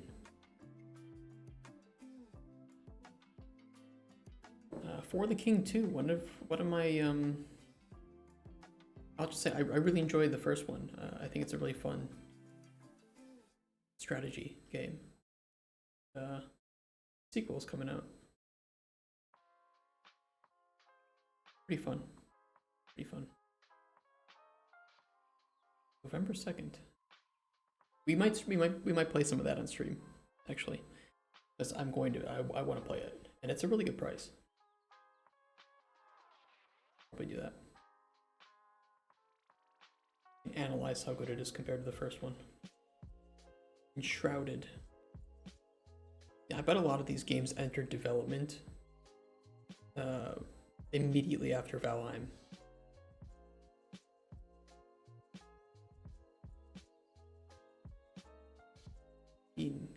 Keen. It's not the same as Keen Software, right? Like, Space Engineers? Portal Knights. Keen Software and Keen Games are two separate companies. That's weird. Okay, so they made Portal Knights. Okay, so they know what they're doing. That was a pretty good game.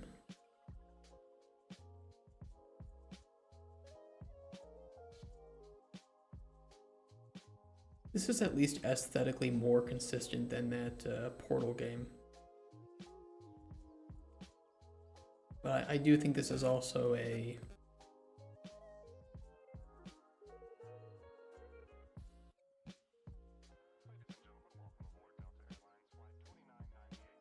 It's weird. It's like...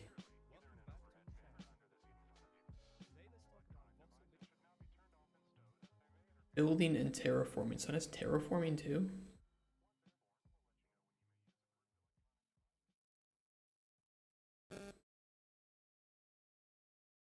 By the way, I am streaming in 30 FPS, sorry guys, so it's like, it might look worse than it actually is.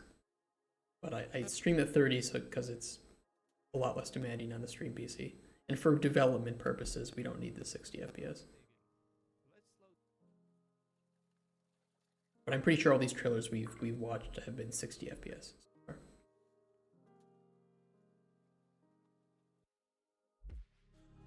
Okay, the building actually looks nice.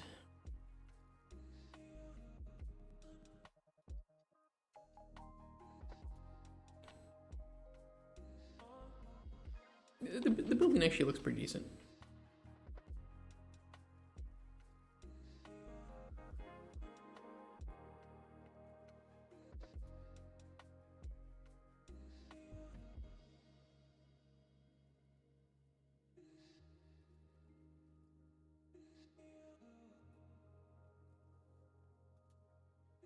It's not bad. I think as far as building systems go in games like this, I think that's pretty cool. Looks nice. It still suffers from that same kind of...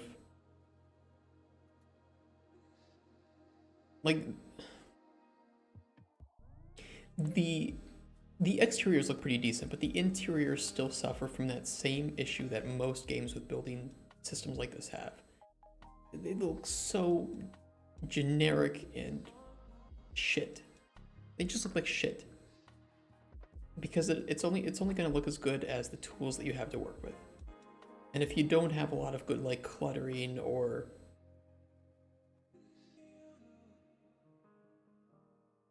ways to like make it feel aged or organic, it just looks like I'm playing Rust, medieval Rust. Yeah, first person view for building would look nice. You're right. Especially in the small interiors. Okay. It looks like you can add...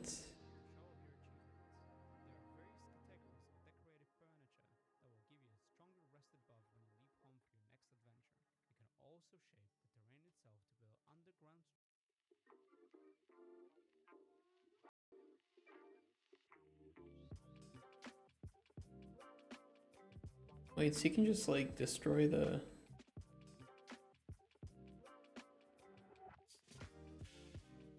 You can like quick remove terrain? Is that what he's doing? He's not adding it. He's deleting it. Well, what's the point of the pickaxe then? Like, cause here he's using the pickaxe to mine. Removing shit, adding stone to your inventory. But then in this building area, you can see in the bottom right.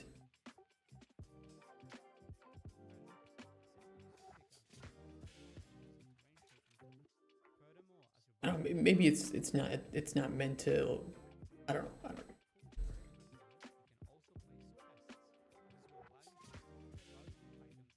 It could be creative mode, something like that. You're right.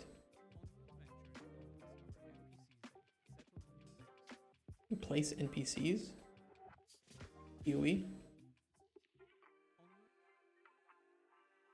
Summoning staff. Athlon Scree the Hunter.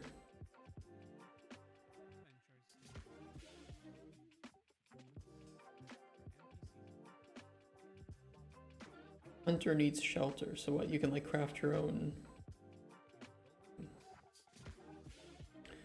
Yeah, you can like craft your own like towns or something.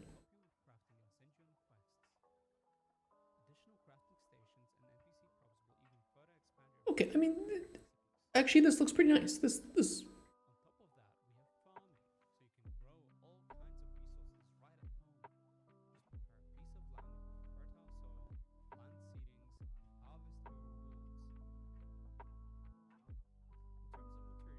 I think it's not exactly my type of thing, but I do think it's well made. At least from what I'm seeing, it doesn't look like it's annoying to use the building system.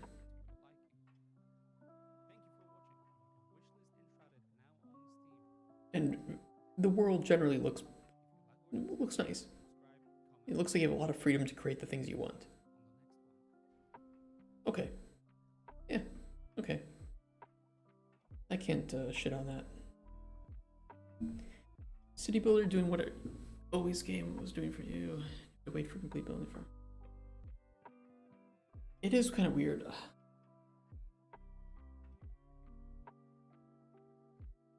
It is weird. You're right that like you can just kind of build what you want, but you still have to wait for shit to farm.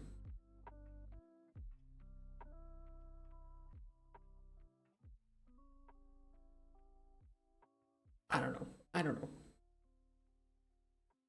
I don't know. Hades 2, obvious buy. If you don't play Hades, you should play Hades. If you don't think you would like Hades, you would like Hades. Just play Hades. It's an amazing game. Hollow Knight, same thing. Hollow Knight's good. Nothing I can say bad about those two. Beautiful. Dune game, Blue Protocol.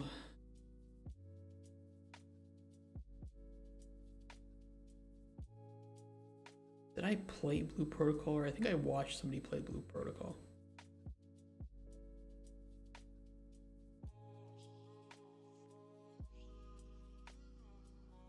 Just MMO, anime MMO.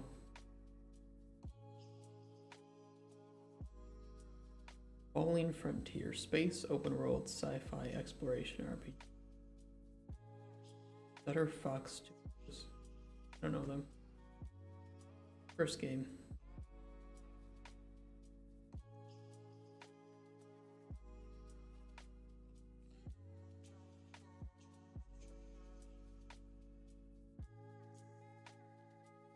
Depth of field in the builder looks kind of nice. I usually disable depth of field, but just, yeah.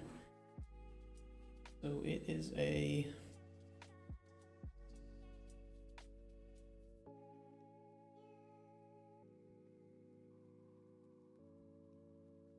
what am I doing? Am I fighting, exploring, all the above? Their trailer, gameplay, economics. That's the gameplay you're showing first. Holy shit. Shut up. I think she said. I think I told her to shut up, but I think this narrator lady did mention it was RTS. Okay, I'm sorry, narrator lady. I should have listened. Wait. Whoa. There's a lot going on. Okay, so supplies sector, Celeste spaceport, resources, see the moons, access restricted. You can see like spaceport. Okay. What are we doing? Okay, we're fighting something now.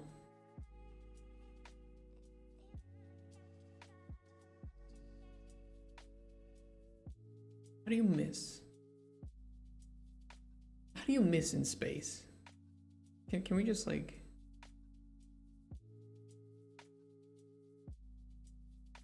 Like there's no resistance. There's no air resistance.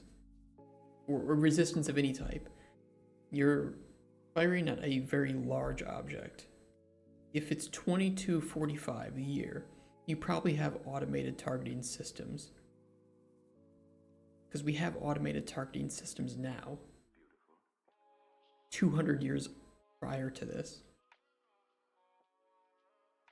What do you miss in space? That's my question. Like, with certain weaponry, how do you miss? Unrealistic, wouldn't buy.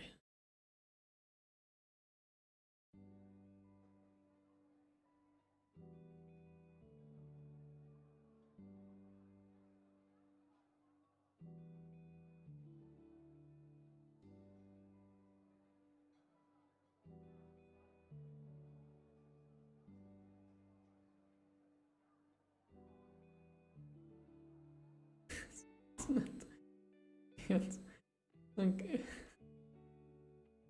yeah, they're piloting the ship with keyboard and mouse and not a controller, so they don't get auto aim.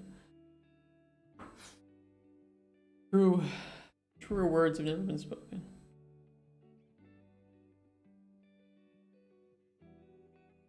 Just don't.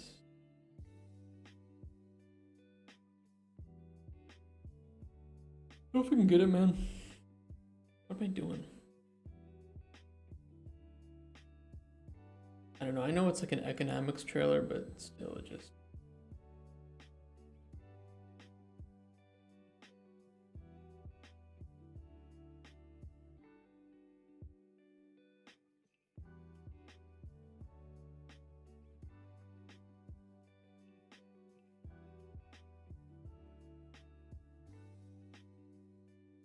I just think some of the systems here aren't that interesting in their design. I think they've nailed a lot of the other stuff, but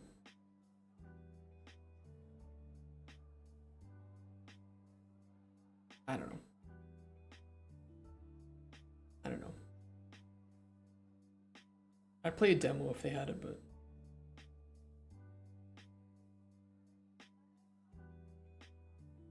Risk of Rain Returns. This is the remaster of the first game, yeah?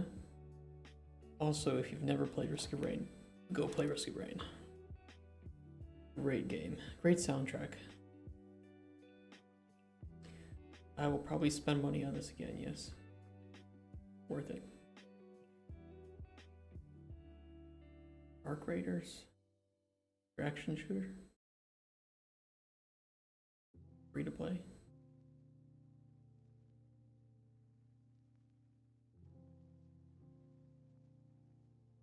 Any of you guys tried this yet? Nexon. Oh. I see Nexon, that makes me scared.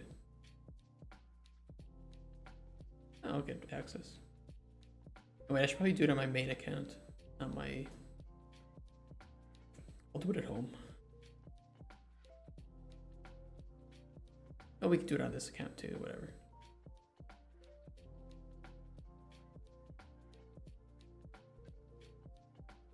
Dragon's Dogma 2. We are definitely going to be playing that. On stream. Delay the game development. We are playing Dragon's Dogma 2. One of the most influential, in my opinion, RPG games series. Very, very creative too. And it looks so good. It looks so good. So this was, if I recall, this is essentially Capcom's Elder Scrolls. I haven't played the first one in forever. I've been meaning to, but this is their take on Elder Scrolls. But it's more mechanically free. You have a lot of freedom in the way that you want to fight. Not that Elder Scrolls doesn't, but I think Elder Scrolls is you're controlled more by its systems rather than you controlling the systems to your advantage.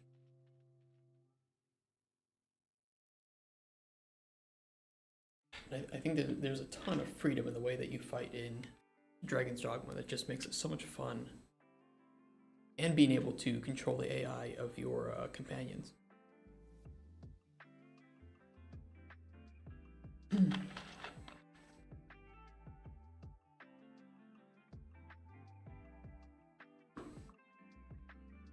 I think this game looks great.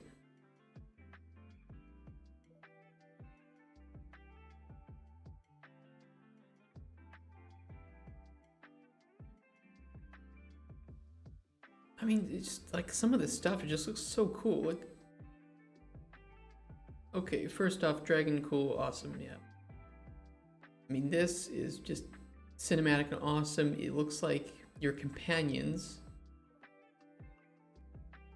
He has launched I think a dwarf here, up into the face of this troll or something.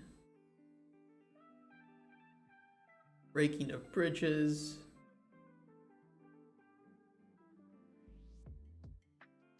Cities. It's okay. It's part of a game, not a mod. It's okay. Twitch allows it. YouTube might not. YouTube might be mad. Now I gotta find this on the VOD and censor it. Great.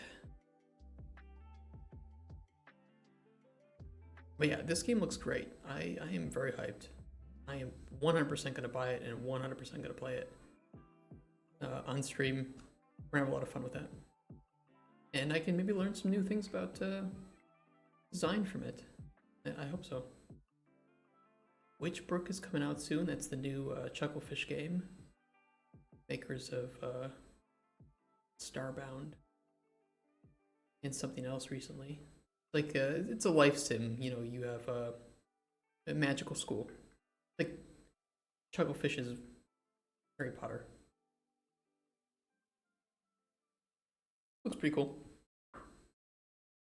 I don't think we've seen any gameplay of it yet, though. No. Also, Chucklefish has a no crunch and 4-hour or 4-day work week. Kind of nice.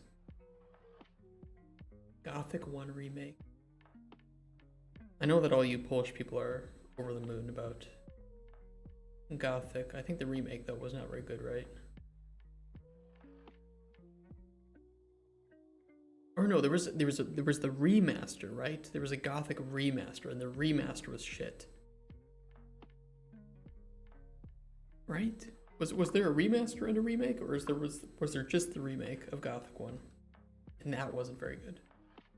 Because they had like an alpha a couple of years ago, I think. Invincible. Shout out to Starward Industries. Krakow developer. Looks good.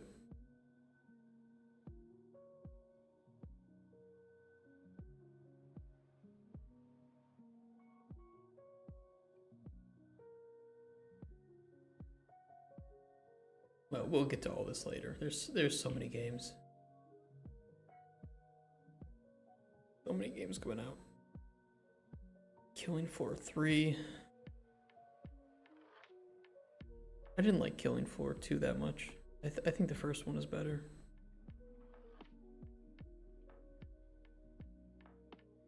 The second one was just weird. I don't know how to describe it. It was just...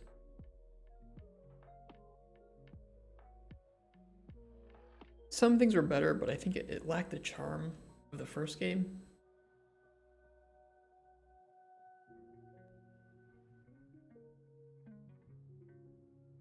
It also suffers, in my opinion, from that same kind of...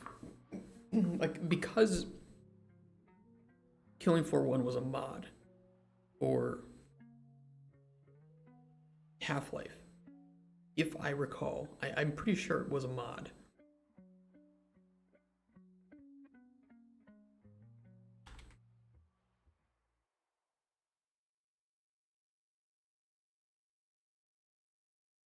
No, I'm high. I'm high. It was not. But because it was made in Unreal, it was easy for developers to make mods for it.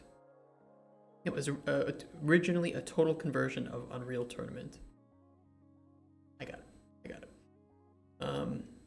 because of that, it was very easy for mod makers to take advantage of that. And I think that when you want to make the game look a certain way and feel a certain way,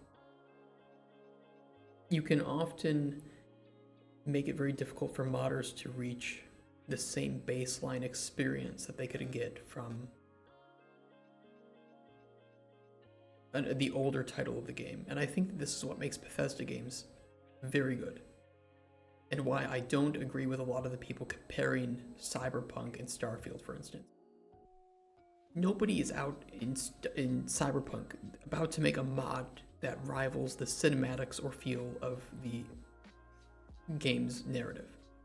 But because of the way that Bethesda and the Creation Kit is made, and Bethesda makes their games in the Creation Kit, you can recreate, or you can create your own quest in any Bethesda game and have a very similar experience to the core vanilla experience. This is what makes those games so timeless. And I think that a similar thing happened with Killing Floor, where it was very easy to make content for Killing Floor 1, not so much for Killing Floor 2. Not that it was impossible, just that it wasn't as prevalent.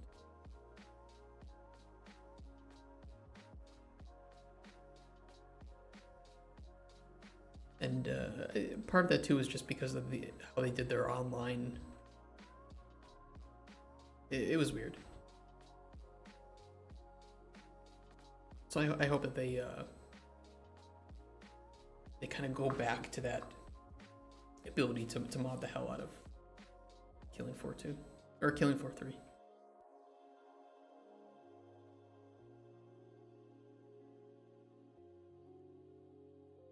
All right, maybe we can look at this stuff another time. I think that we are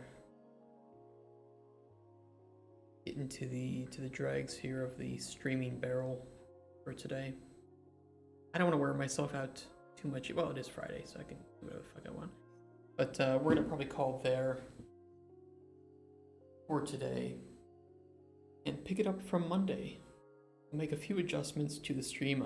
Monday's stream might be a little bit later because I have to pick up a cable from a friend, so that I can switch. Because right now this is my main monitor, but I'm looking off to the side. I want my front to be my main, and then I can put you guys on this side. And that way it'll be a bit easier for me to situate myself this side and have my microphone be out of the way. It's a bit fucked up right now. So we'll continue on Monday with day 2, where we can try to start to plan some of the ways we can make an alchemy system in our game feel interesting, feel unique, and capitalize on that immersive feeling of looking into a cauldron and throwing in ingredients, stirring shit, and all this stuff. That sounds good. Thank you guys for showing up to the stream, to the first stream of many. I imagine that this game is going to be in development for a while, and we're going to have a lot of days to get through. The first day, not perfect. You know, stream is a bit borked. We're figuring shit out, right? But we'll be back. We'll get it sorted out. I might do some work over the weekend to get proper screens up, and we'll just work on our goal towards affiliate. Thank you to everybody who has followed. Again, if you're watching in chat, if you're lurking and you haven't followed, please give me a follow, and keep an eye out on Monday. Follow us on Twitter and shit too, and I'll just post when our streams are going live. Next week, I hope that we can open up the Discord to anybody who's interested. It's going to be focused on both players and developers. We're going to have a lot of developers in there already who are, willing to share, to help you if you're new to game dev. We'll just start building this community up. Start small, get large, handle a few raids, and weird racist tirades from random people joining at 2 a.m. in the morning. Good stuff. Classic stuff. I look forward to it. Well, not to the weird content shit, but that's when you know you've made it. You get those weird raids at 2 in the morning. Thank you guys so much, and take care. Peace. Have a nice weekend. Stay dry and warm, and I don't know. Drink some alcohol. Do what you want. You know what? Do what you want. Do what you want. That's what we're doing here. This is exactly why I've started Microraptor Games. It's because I have never felt perfectly fulfilled from my game development work up until now. I want to make the games that I want to make. I want to do it the way that I want to do it. I'm tired of developers scamming and lying to their customers. I want to show you all what it's like to start from day one and go to release day. What we think about as developers, what we have to deal with, the reasons why developers are scared to show you certain phases of development, or to why they're scared to admit the truth of delays and problems during development. And the more that you know as players, the better you'll understand all the facades, the fake shit that you see from gaming events, from fake trailers that are made, from bullshit Steam pages that are made with mock-up gameplay. And the more informed you are, the better the industry is going to get. The more that you can fight against that and say, no, we're not going to wishlist your game because this is not gameplay, this is a fake trailer.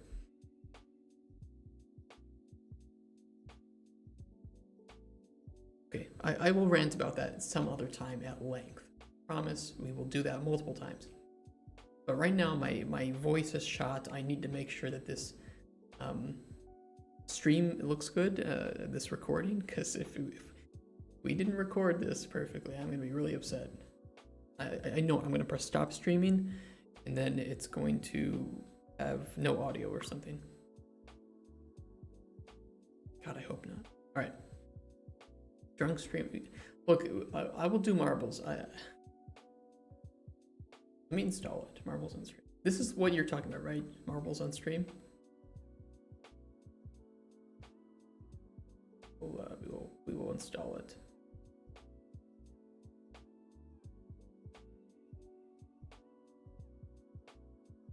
But they have some maps that I don't have to pay for, right? Because you can pay for some stuff, but they have some free ones.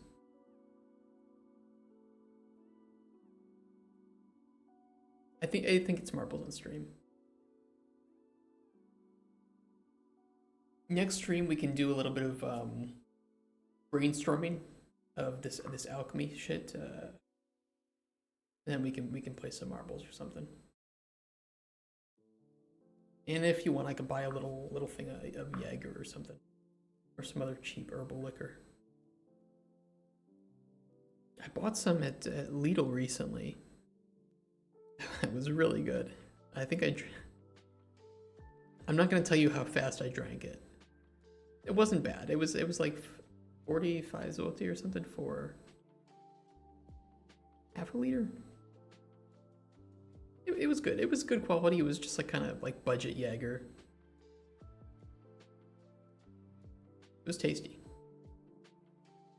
All right though, but we will do this Monday. Monday, I will let you guys know when I plan to stream. It'll probably be afternoon, Central European time. And we'll continue day 2. And hopefully I can get this uploaded on YouTube, or yeah, we'll check it out. I think I have to censor those titties that appeared.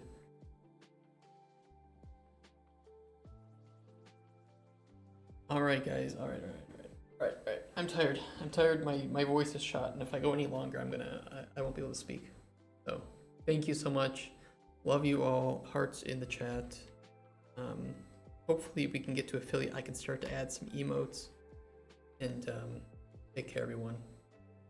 Have a wonderful weekend, wonderful day, and let's start this journey. Long journey, important journey. Cauldron Chronicles is gonna come to life. Take care, guys. Bye bye bye bye bye bye.